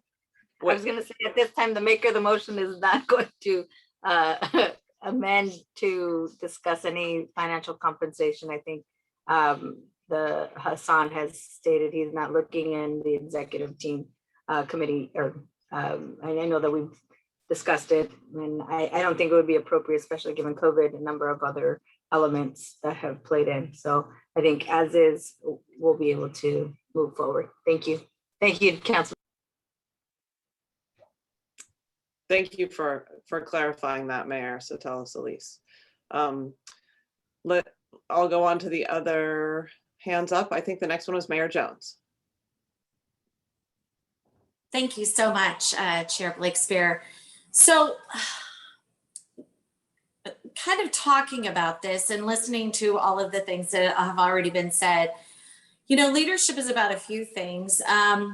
It's really a person who guides us and directs us in how we are moving forward together, unified. I think that's really important. And equity is really the quality of being fair and impartial. And, you know, a lot of times, many of my residents are telling me that they don't feel like North County is ever really thought of, because many of them, well, some of them work in North County, but many of them work outside of North County. And so I think just moving forward, I would love to see both, and I think Mayor Hall had mentioned this also, a greater, and I brought this up at the executive committee, a greater intentionality of our director to bring us together and to figure out plans that really make everyone feel like their voices are heard. Because there's all this discussion about equity, but truthfully, I don't feel like that's entirely true. As far as when we're talking about transportation, do we need public transportation? Absolutely. Of course we need it. However, it can't be that many of our residents are feeling disenfranchised because they do need to rely on their car because of where their location is. Many of them actually need their car to get around because they don't work in one central spot in an office per se. And I think more now than ever, we've seen people that they're changing, you know, employers are changing the habits. Many of them are having their folks stay home some of the time. And so just kind of moving forward with our big, bold vision, it would be great to have that kind of factored in and to really be intentional about thinking about North County and East County, because we still are feeling very disenfranchised. And many of my residents continue to bring this up, and they really feel like there's just not enough discussion about how much the direction will change as far as how much each of our residents will be paying up in North County and East County to get to work if they work in San Diego and they don't happen to live in their cities. If you look at housing costs, many of them are moving a little bit further from downtown because it's so expensive. And, you know, there still is a lot of an appetite, I think, for folks to live in the suburbs where they can have a little bit of land. Many want to have animals, horses, and things like that still. So they're living in East County and then also North County, Ramona, Julian, all those sorts of places. And there just isn't a way to actually get from those locations to jobs that are in San Diego. Even if you put public transit up there, many of them still need to move around. So anyway, just wanted to have the discussion that I think we need greater transparency in financial obligations for our residents of San Diego County and how much the new direction will cost them as far as driving, VMT fees, and then also how much it will cost them and with the fast track fees and the managed lanes that are going to be coming forward. So anyway, I just wanted to put in those discussions because many of my residents still ask about that. And I've been getting emails from lots of folks all over the county. I grew up in East County, so I hear a lot from East County as well. So anyway, thank you very much for the time. I appreciate it. Thank you, Mayor. Mayor Minto. Thanks for this opportunity to speak. It's interesting hearing all of the different thoughts about equity and how great a job somebody does or doesn't do, the amount of leadership that they do. And quite frankly, I think this last 16 or 18 months while we've been doing virtual meetings has been very detrimental to this organization, because I can tell you that just like having our virtual meetings for our councils, what we had happen is people can call in, say whatever they want, be as mean as they want, or be as friendly as they want, and never really get to the point of what needs to be done, and that's having a relationship. This board of directors is so new, the majority of them, that none of us have had an opportunity to engage in any kind of relationship building. So I think it is essential, Hassan, that we get something right away where this board has an opportunity to get together. And I know that there's discussion about, well, we can't get back to an actual in-person meeting till September. I think that was the date or the timeline. But, you know, we have some really good partners, like when we used to go out to Verona and different places, and we're able to get into rooms that give us a chance to get together. And maybe we should try and sometime get together before September, so that when we do get together in September, we've already had an opportunity to come together and actually have a little bit more of a relationship. Because I don't think this whole thing is just about your performance level, because you're limited in what you can do. Yeah, you work really well with the board of directors, the executive board of directors, because it's a smaller group, you have more contact with them. But that doesn't always equate to transparency to the rest of the board of directors, because they're not involved in those conversations. Whereas if we're in person, the chances are you may have had a conversation with more than just the executive board. And I think that's what this is all about. I hate the idea of always making recommendations on satisfactory performance, above satisfactory or below satisfactory. I think there's actually, are we getting the job done, and how successful we are. And quite frankly, if we lay out a plan of action and say, okay, get this done, and you start out at A and you only get to C or B or D instead of we had you going to H this year, well, you know what? You've still been successful. You there are many factors that keep you from actually getting to the very end of what the plan was. That could be financial, that could be anything. And so I think, have we been successful? Yes, I think we have been successful overall. Now, I don't agree with a lot of things maybe that are being done. Do I feel left out in East County? Yes. Have I felt that way for a long time? Yes. But you know what? there's other regions that feel like they've been left out too. So who do you say has been left out? Who do you say who hasn't been left out? Who got some this time and who didn't get something that time? It's very much like raising children. If I can use that analogy, some kids feel like they didn't get all their attention that they needed, and they pick on their siblings. And somehow that's the way I kind of feel that we're going down that road here, if I can use that analogy. So, I think that our number one focus in the future is to get us all back together, get us to working together, get to know Hassan a little bit more personally, and I think that will make a difference. I know when I talk to him, I can get into his face and tell him what I think, and he could take that any way he wants. But the fact is, I know that I can tell him I agree or disagree, and if he disagrees with me, he has to realize I'm the mayor and I'm always right. I'm glad you're laughing at that one, because my staff does too. I did, because you told me that over dinner in Santee. I know that. Yeah, so I'm going to support the motion.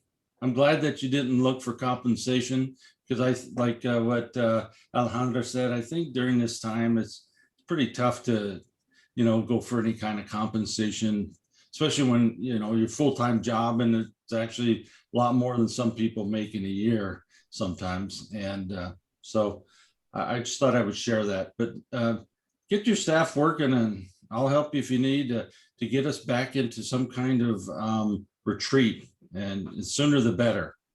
Actually, your chair wanted to do that too yesterday. The chair Blakespeare and myself spoke, and we're gonna speak again for us to get together soon. Good. I knew I liked her for some reason. Message received. So we'll get on that right away. Okay, so thank you very much, Mayor. And now we have a motion and a second in front of us, so let's go ahead and vote. Thank you. For the City of Carlsbad, Mayor Hall. Yep.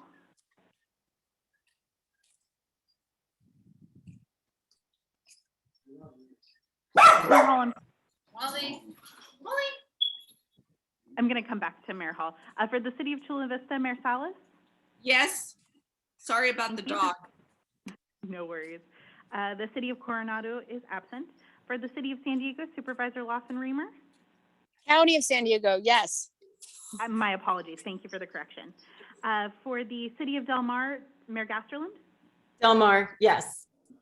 Thank you. The City of El Cajon is absent. For the City of Encinitas, Chair Blakespeare. Yes.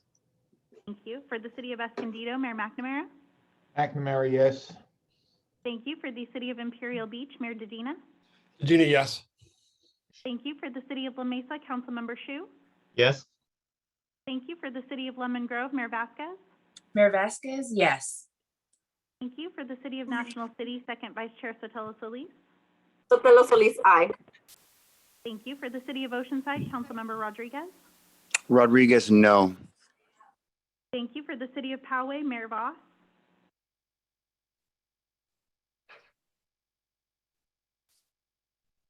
Mayor Voss may be absent. For the City of San Diego, Councilmember Von Wilpert. City of San Diego, yes. Thank you. For the City of San Marcos, Mayor Jones. The City of San Marcos is absent. For the City of Santee, Mayor Minto. Minto, yes. Thank you. For the City of Solana Beach, Mayor Huebner. Huebner, yes. Thank you. For the City of Vista, Mayor Ritter. City of Vista is absent. And I just want to make sure, for the City of Carlsbad, Mayor Hall. The City of Carlsbad is also absent. That item does pass with those members present.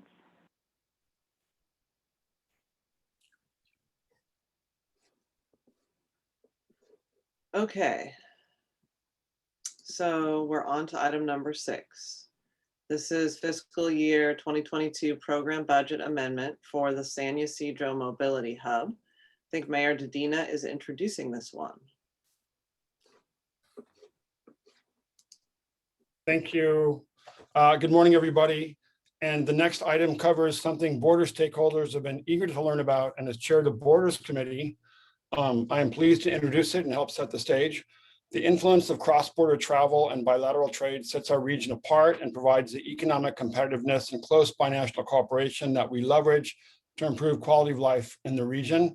And anything we do on the border to improve transportation has a significant impact on reducing emissions and air pollution on the border, arguably one of the most polluted, not only in terms of water, but air pollution areas in the entire hemisphere. At the center of our joint efforts to improve border infrastructure is to actually facilitate cross-border travel and connections to where people need to go, jobs, school, shopping, visiting family and friends.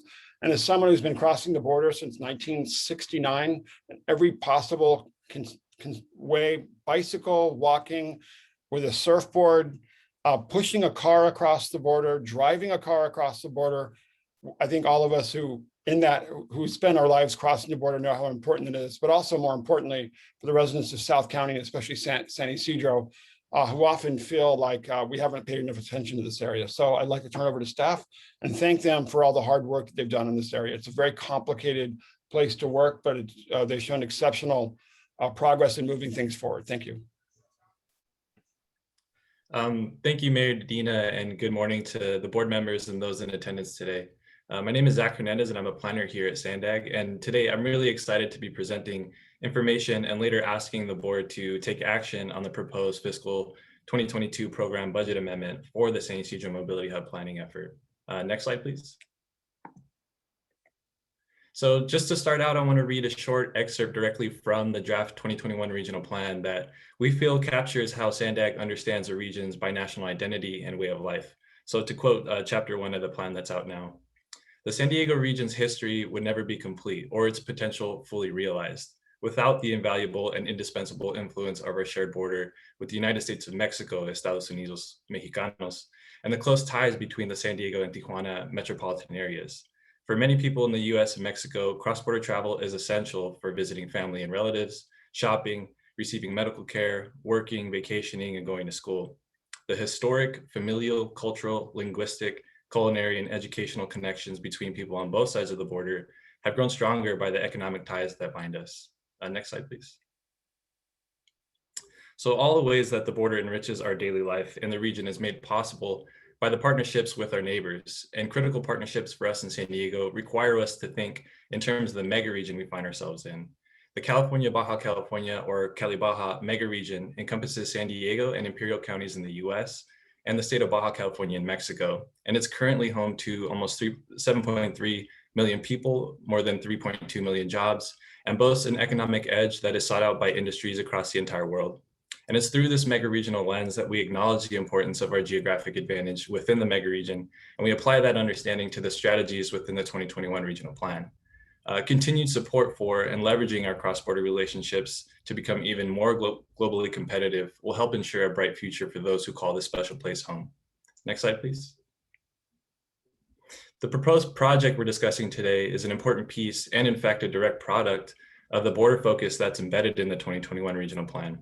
And as you'll see from many more examples to come from SANDAG, the San Ysidro Mobility Hub effort is an example of how we'll go from regional vision to plan to propose implementation of that plan.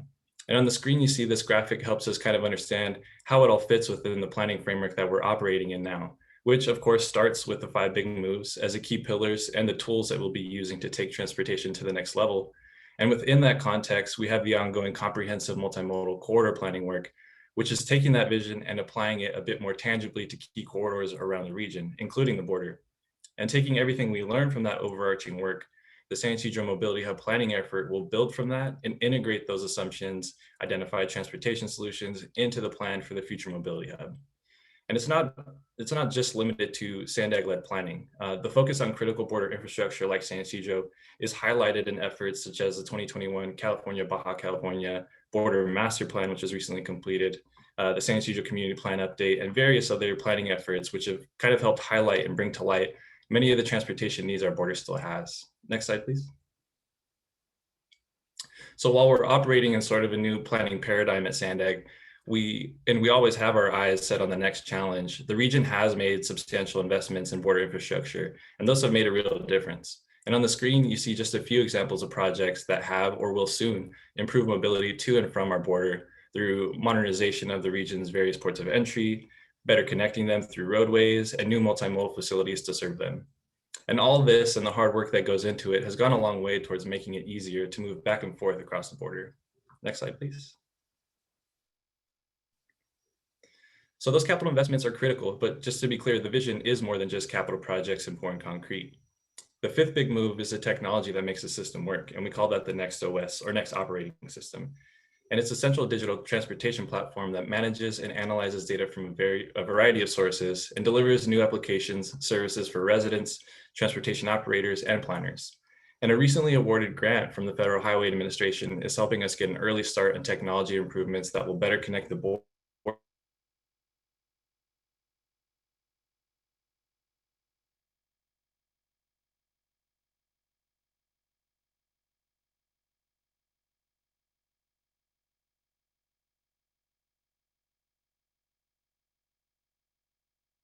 Chair Blakespear, this is Sandag Production. I think we may have lost Mr. Hernandez. Yeah, I was just wondering if it was me or if it was him. Okay.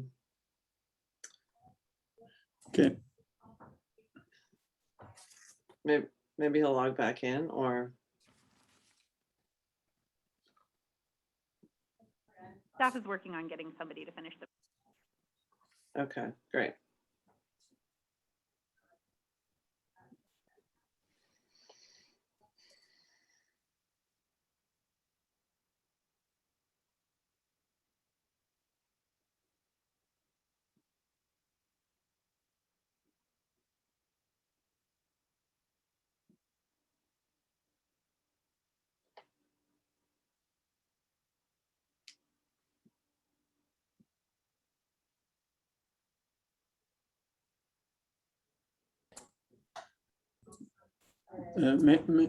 Chair Blakespear, while I can chime in here. go ahead. If everybody can turn off their microphones up here. So I think you're all aware that we were awarded a $9.23 million grant from the Federal Highway Administration to really look at technology improvements throughout the border. And this is one of the biggest grants awarded by the Federal Highway Administration. So this is a terrific opportunity for us to pilot really the next operating system in our border region. And in particular with the San Ysidro Mobility Hub, we have all the elements of a mobility hub there. And the technology is really going to help us organize many of these features. And so this grant will be a terrific way for us to be able to pilot some of these ideas. We can go to the next slide. And Zach, if you're there and want to take over from here, go for it. I'm here. Thank you, Colleen. Sorry about the technical difficulties. Thank you for covering that last slide. So we know previous investments have helped, but we also know that the challenge faced by border crossers is unique, to say the least. As part of the recently completed Impacts of Border Delays study, it was estimated that delays across the California-Baja California border in 2016 resulted in nearly $3.4 billion in annual losses to economic output and more than 88,000 foregone jobs to the combined US-Mexican economies, while also resulting in over 166,800 metric tons of CO2 emissions. And to put that in perspective, that's equivalent to the economic impact of nearly 23 Comic-Con conventions, job loss the size of nearly 15 Fashion Valley malls, and as much CO2 as 1 year of driving for over 36,000 passenger vehicles. Those impacts are what we see annually, and all of that is only part of the story. Many times the border represents a gateway or simply a checkpoint on thousands of daily cross-border trips, and the journey to the ultimate destination is really where the efficiency of the regional transportation system comes into play. Next slide, please. So with those challenges, we know how crucial and necessary it is to be data-driven in all aspects of our planning, and the border is no different.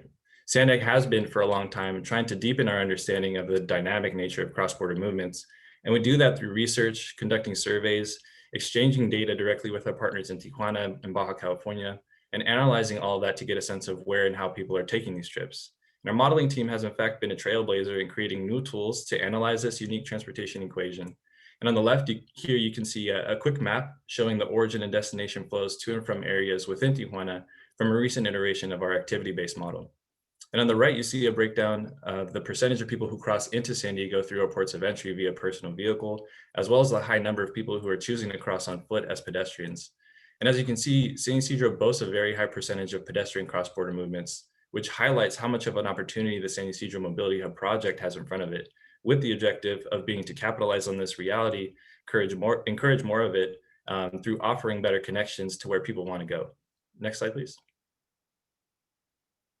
The San Ysidro Port of Entry is certainly a heavily used facility, and the adjacent transit center over the decades has evolved along with the increased usage and traffic, largely driven by population growth in Northern Baja as well as Southern California, increasing economic activity and integration of people's livelihoods on either side of the border. Next slide, please.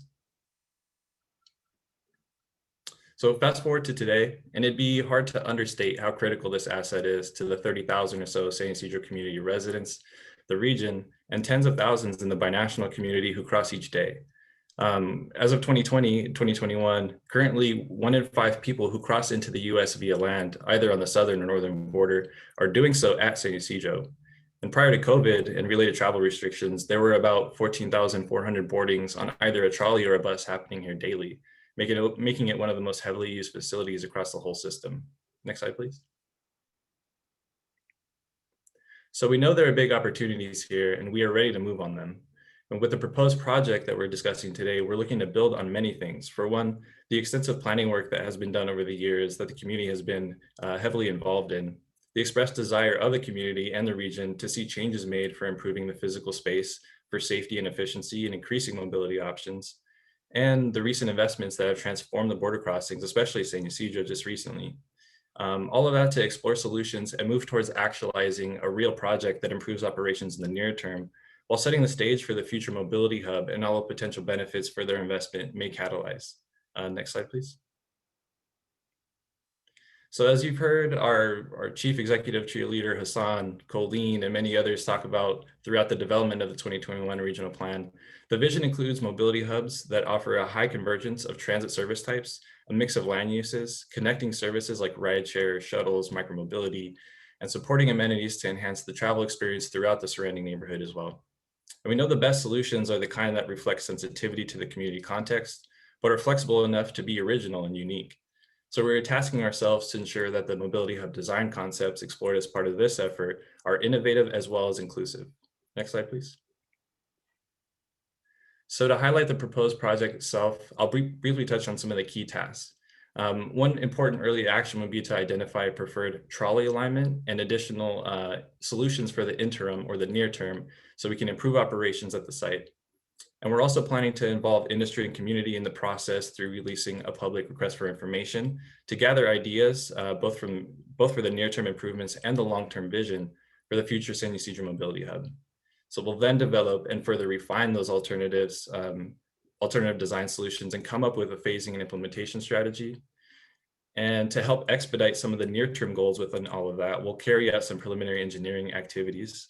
And throughout the entire process, we'll be conducting stakeholder engagement to gather public input, and especially at key stages. So we're looking to involve everyone from the community, local stakeholders, partners in Tijuana and Baja California as well, General Services Administration, Customs and Border Protection, private transportation operators, et cetera, all to help us come up with the best design solution. So the entire anticipated project duration for this leg of the work is about 18 months. At a total cost of 1.25 million, and the funding source is MTS local funds. Next slide, please. So already the core project development team will be made up of staff from SANDAG, MTS, Caltrans, and the City of San Diego, and we'll be leaning on all of that expertise to ensure we carry out the project effectively. Next slide, please. So if anyone has questions on the effort, I encourage you to reach out to me directly. My contact info is included here, and the point of contact of MTS will be Beverly Neff. Next slide, please. So today we're asking the board to approve an amendment to the fiscal year 2022 program budget to create a new work element within the overall work program for the San Ysidro Mobility Hub Planning Project, and to accept 1.25 million from the Metropolitan Transit System to fund the project. And then with that, I believe we turn it back to the chair. Thank you. Okay, thank you for that report. Do we have public comments? Yes, Chair, we do have 3 so far. First will be Jason Wells, followed by Goyo Ortiz. You can go ahead whenever you're ready. Good morning, Madam Chair, Board. My name is Jason Wells. I'm Executive Director of the San Ysidro Chamber of Commerce. I just wanted to briefly commend the SANDAG Board and staff, also MTS staff, for having this item on the agenda. At the last Borders meeting, I was speaking and applauding the social equity ad to the mantra, but worried about actions. And less than a month later, here we are. So I just wanted to commend you on this. Look forward to working with you. A truly future transportation hub in San Ysidro is one of the biggest social equity pieces you could make. We look forward to working on that with you, making it dignified of America's finest front door, dignified of our visitors from Mexico, and dignified of a community that still to this day is discriminated against by the federal government through border restrictions. So I thank you and commend you. Thank you very much. Our next public speaker will be Goyo Ortiz, followed by Miguel Aguirre. Good morning, Madam Chair, board members, and SANDAG staff. I wanted to welcome Councilmember Von Wilpert and Councilmember Campillo and extend my condolences to Mayor Sotelo Solis and Councilmember Shu.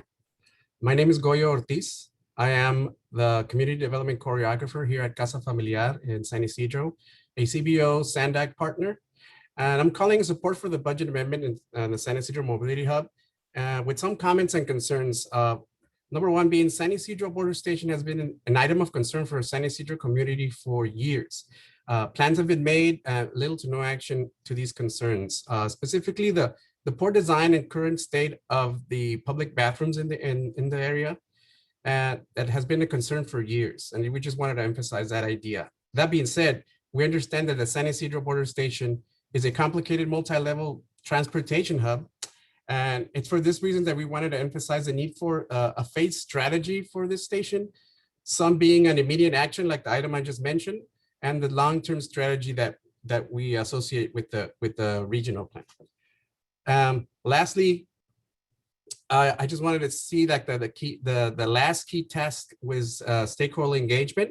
As a partner at CBO in the area, we're happy to engage with public input, but expect the outreach to be much more comprehensive, including the local community, the local businesses, and commuters that actively use this and make it the busiest station or one of the busiest stations in San Diego.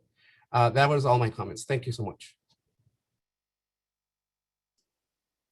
Thank you very much. And our final public speaker will be Miguel Aguirre. Miguel, you can go ahead when you're ready. Thank you for your presentation, Zach. I too support this project as it will develop all kinds of new ideas for the future. We have today, however, not in 18 months, an opportunity to mitigate public safety risks being posed at our national gateway by restoring the founding policy that created the ITC. Otherwise, illegal transportation and costly traffic citations to innocent visitors picking up and dropping off cross-border passengers will continue harming San Ysidro. The dangerous conditions caused by deconsolidation is irresponsible and beyond acceptable. These harsh issues are faced every day by innocent people, many who are poor first-time visitors. Nearly 40 years after the trolley and McDonald's were first built, we are still waiting for the award-winning project promised when private property was taken by eminent domain 20 years ago. In the interim, there is a public duty to restore the founding policy that created the 2003 ITC. Consolidation of trolley, local, and long-haul vehicles into respective terminals as fundamentally designed at taxpayer expense is the only way to resolve current operational dysfunctions. What do knowledgeable stakeholders need to do to be heard and understood? San Ysidro has long endured special interests neglecting and even abusing the San Ysidro ITC, and this is all well documented. There is no need to reinvent the wheel for challenges publicly vetted in the 1990s, which produced the 2003 ITC. We now are preparing for yet another visionary mobility project. It will once again take private property, only this time the remaining entire block for yet again trolley bus expansion and a departure dynamic set to favor economies removed away from San Ysidro. I apologize if anyone is offended. I'm simply conveying historic facts and a sense of crisis involving our ongoing cross-border dynamic and region's top transit station. Stakeholders are urgently in need of restored solutions for chronic mobility issues that have plagued Petties for decades. Delaying obvious actions that are implementable now, yet another 18 months to conduct a new RFI is questionable and could be another social inequity for San Ysidro. On behalf of San Ysidro, I am pleading for leadership. We need SANDAG and mainly MTS to walk their social equity talk. Thank you. Thank you, Miguel, and that does conclude the public comments. Okay, thank you. I think our executive director wants to make a few comments. Sure. Thank you, Chair. And it's been great experience to work with many borders efforts thus far at SANDAG. I want to thank Mayor Dedina, who's been a leader on this. I also want to thank the Chair of Transportation Committee, Chair Vargas, the Vice Chair, Raul Campillo. And I want to thank our partner, MTS, for providing this additional funding. Let me just say that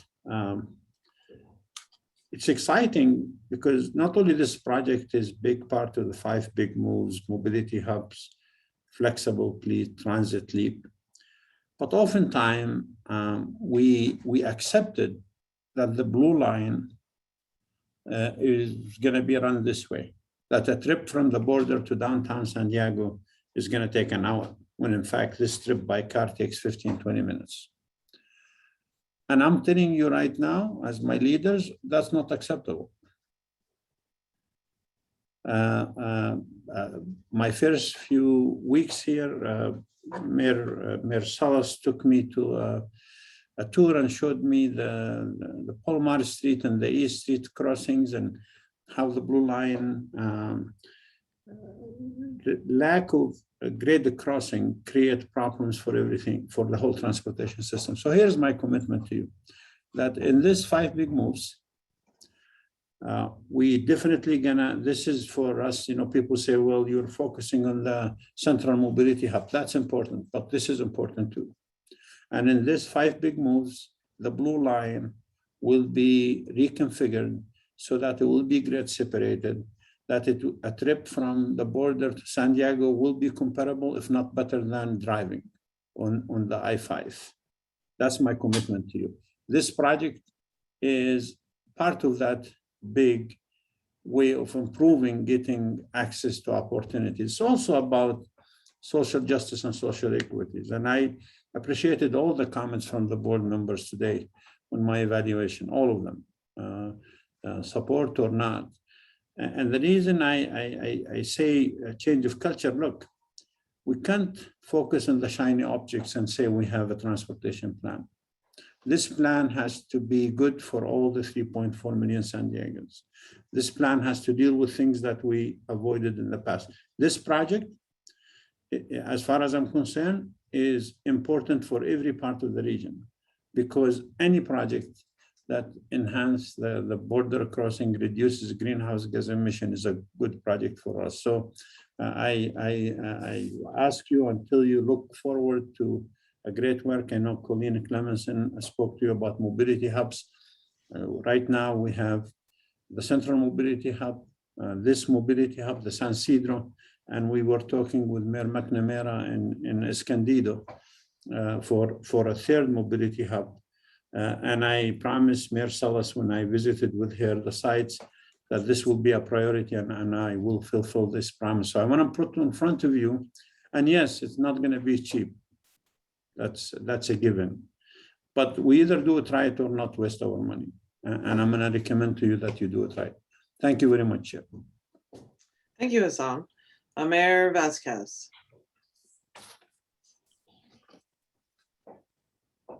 Hello. I'd like to take this opportunity to thank Zach for presenting and for Colleen stepping in. You know, the virtual world sometimes can be a little difficult, but what I'd like to say is that I'm really excited for this work moving forward. Getting the planning right from the beginning and using the 5 big moves as strategies is really important, especially at our international border. As my board colleagues along the border always say, border is truly an asset to the entire San Diego region. San Ysidro has a significant tie to all parts of San Diego County, including the city of Lemon Grove. And there are a lot of Lemon Grove residents that travel down to San Ysidro and vice versa. And a lot of folks come through the border to visit Lemon Grove and beyond. And this is why investing there is very important. And I'm happy to support this item. Okay, thank you, Mayor. So I don't see any more hands raised. We did have a proposed motion, or staff recommendation. Councilmember Shu. Thank you. I just want to make a quick additional point. First, I appreciate the presentation and this action that we're about to take. But I think there is an omission in one of Zach's reports with regards to the effect of the border in terms of economic harm and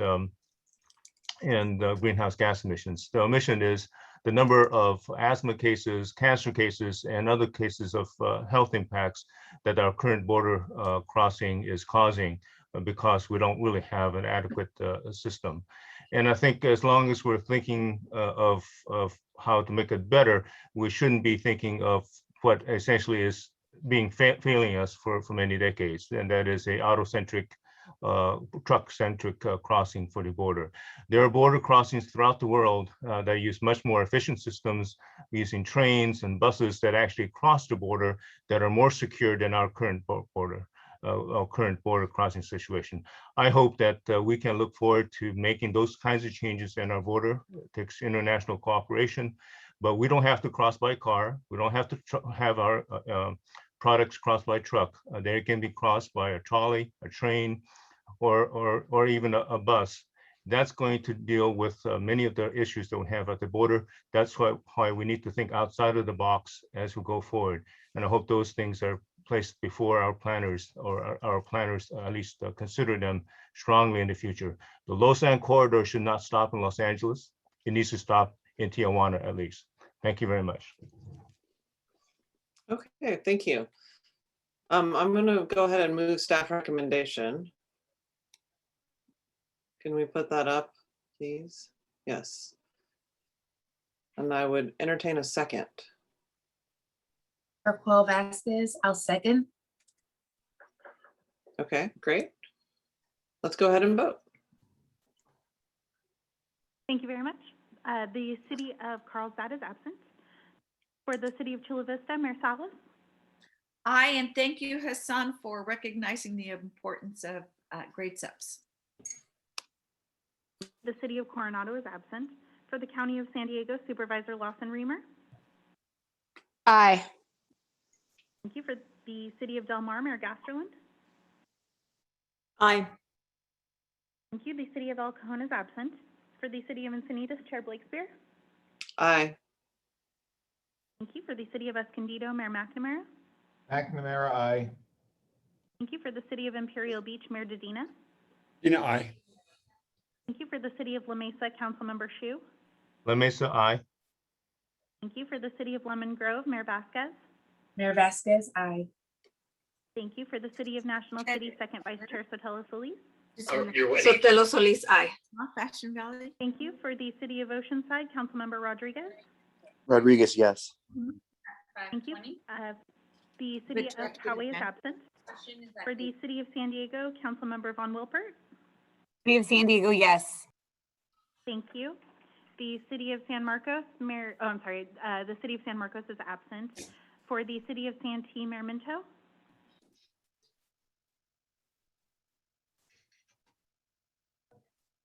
Did you get that? Minto, yes.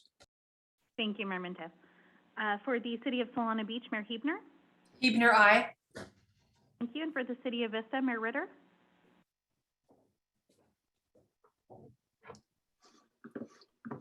The City of Vista is absent. And thank you very much. That does pass with those members present.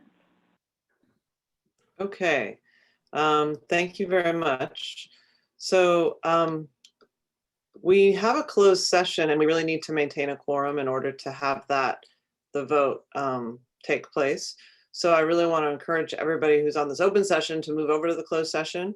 The email was sent out to you as a board member by the clerk of the board, and it was at 1:57 p.m. Clerk of the board, and there's a link to closed session and to open session in one email. So if everybody could make sure you have that closed session link from clerk of the board at 1:57, you can find it. So with that, we will adjourn this meeting and move into closed session.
Thank you, Chair. I'm counting now and I'll let you know.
How close are we to having a quorum? I think we're one shy. Let me just double check my count. We're one, okay.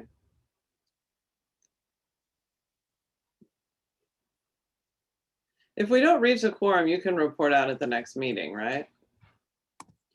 Yes. Well, no, we need to report out at this meeting. I would just recommend that we wait to see if we get a quorum. If not, it's merely a reporting. It's not a deliberation. And my advice would be that we report out despite the lack of a quorum. Okay, let's do that.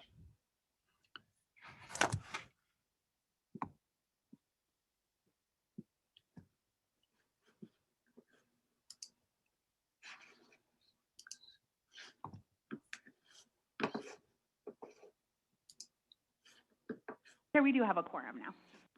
Yay, we made it. Okay, good. So let's go ahead, John, and report out. On item 7, the board met in closed session. The board was briefed on the referenced litigation. There is no reportable action at this time. Okay, well, that was an exciting report out. Thank you. So that concludes our business for the day. So our next meeting is July 23rd at 9 a.m. And that, just to confirm, that is a meeting that is in person? No. Yes? No. No. Just want to confirm with staff, that is not in person. Same as today. No, Chair, our next in-person meeting will be in September. Okay. Okay. Yes, there are lots of different boards, and in my mind, they're all getting confused. Okay. So our next meeting will be on Zoom, and I look forward to seeing everyone there. So we are now adjourned.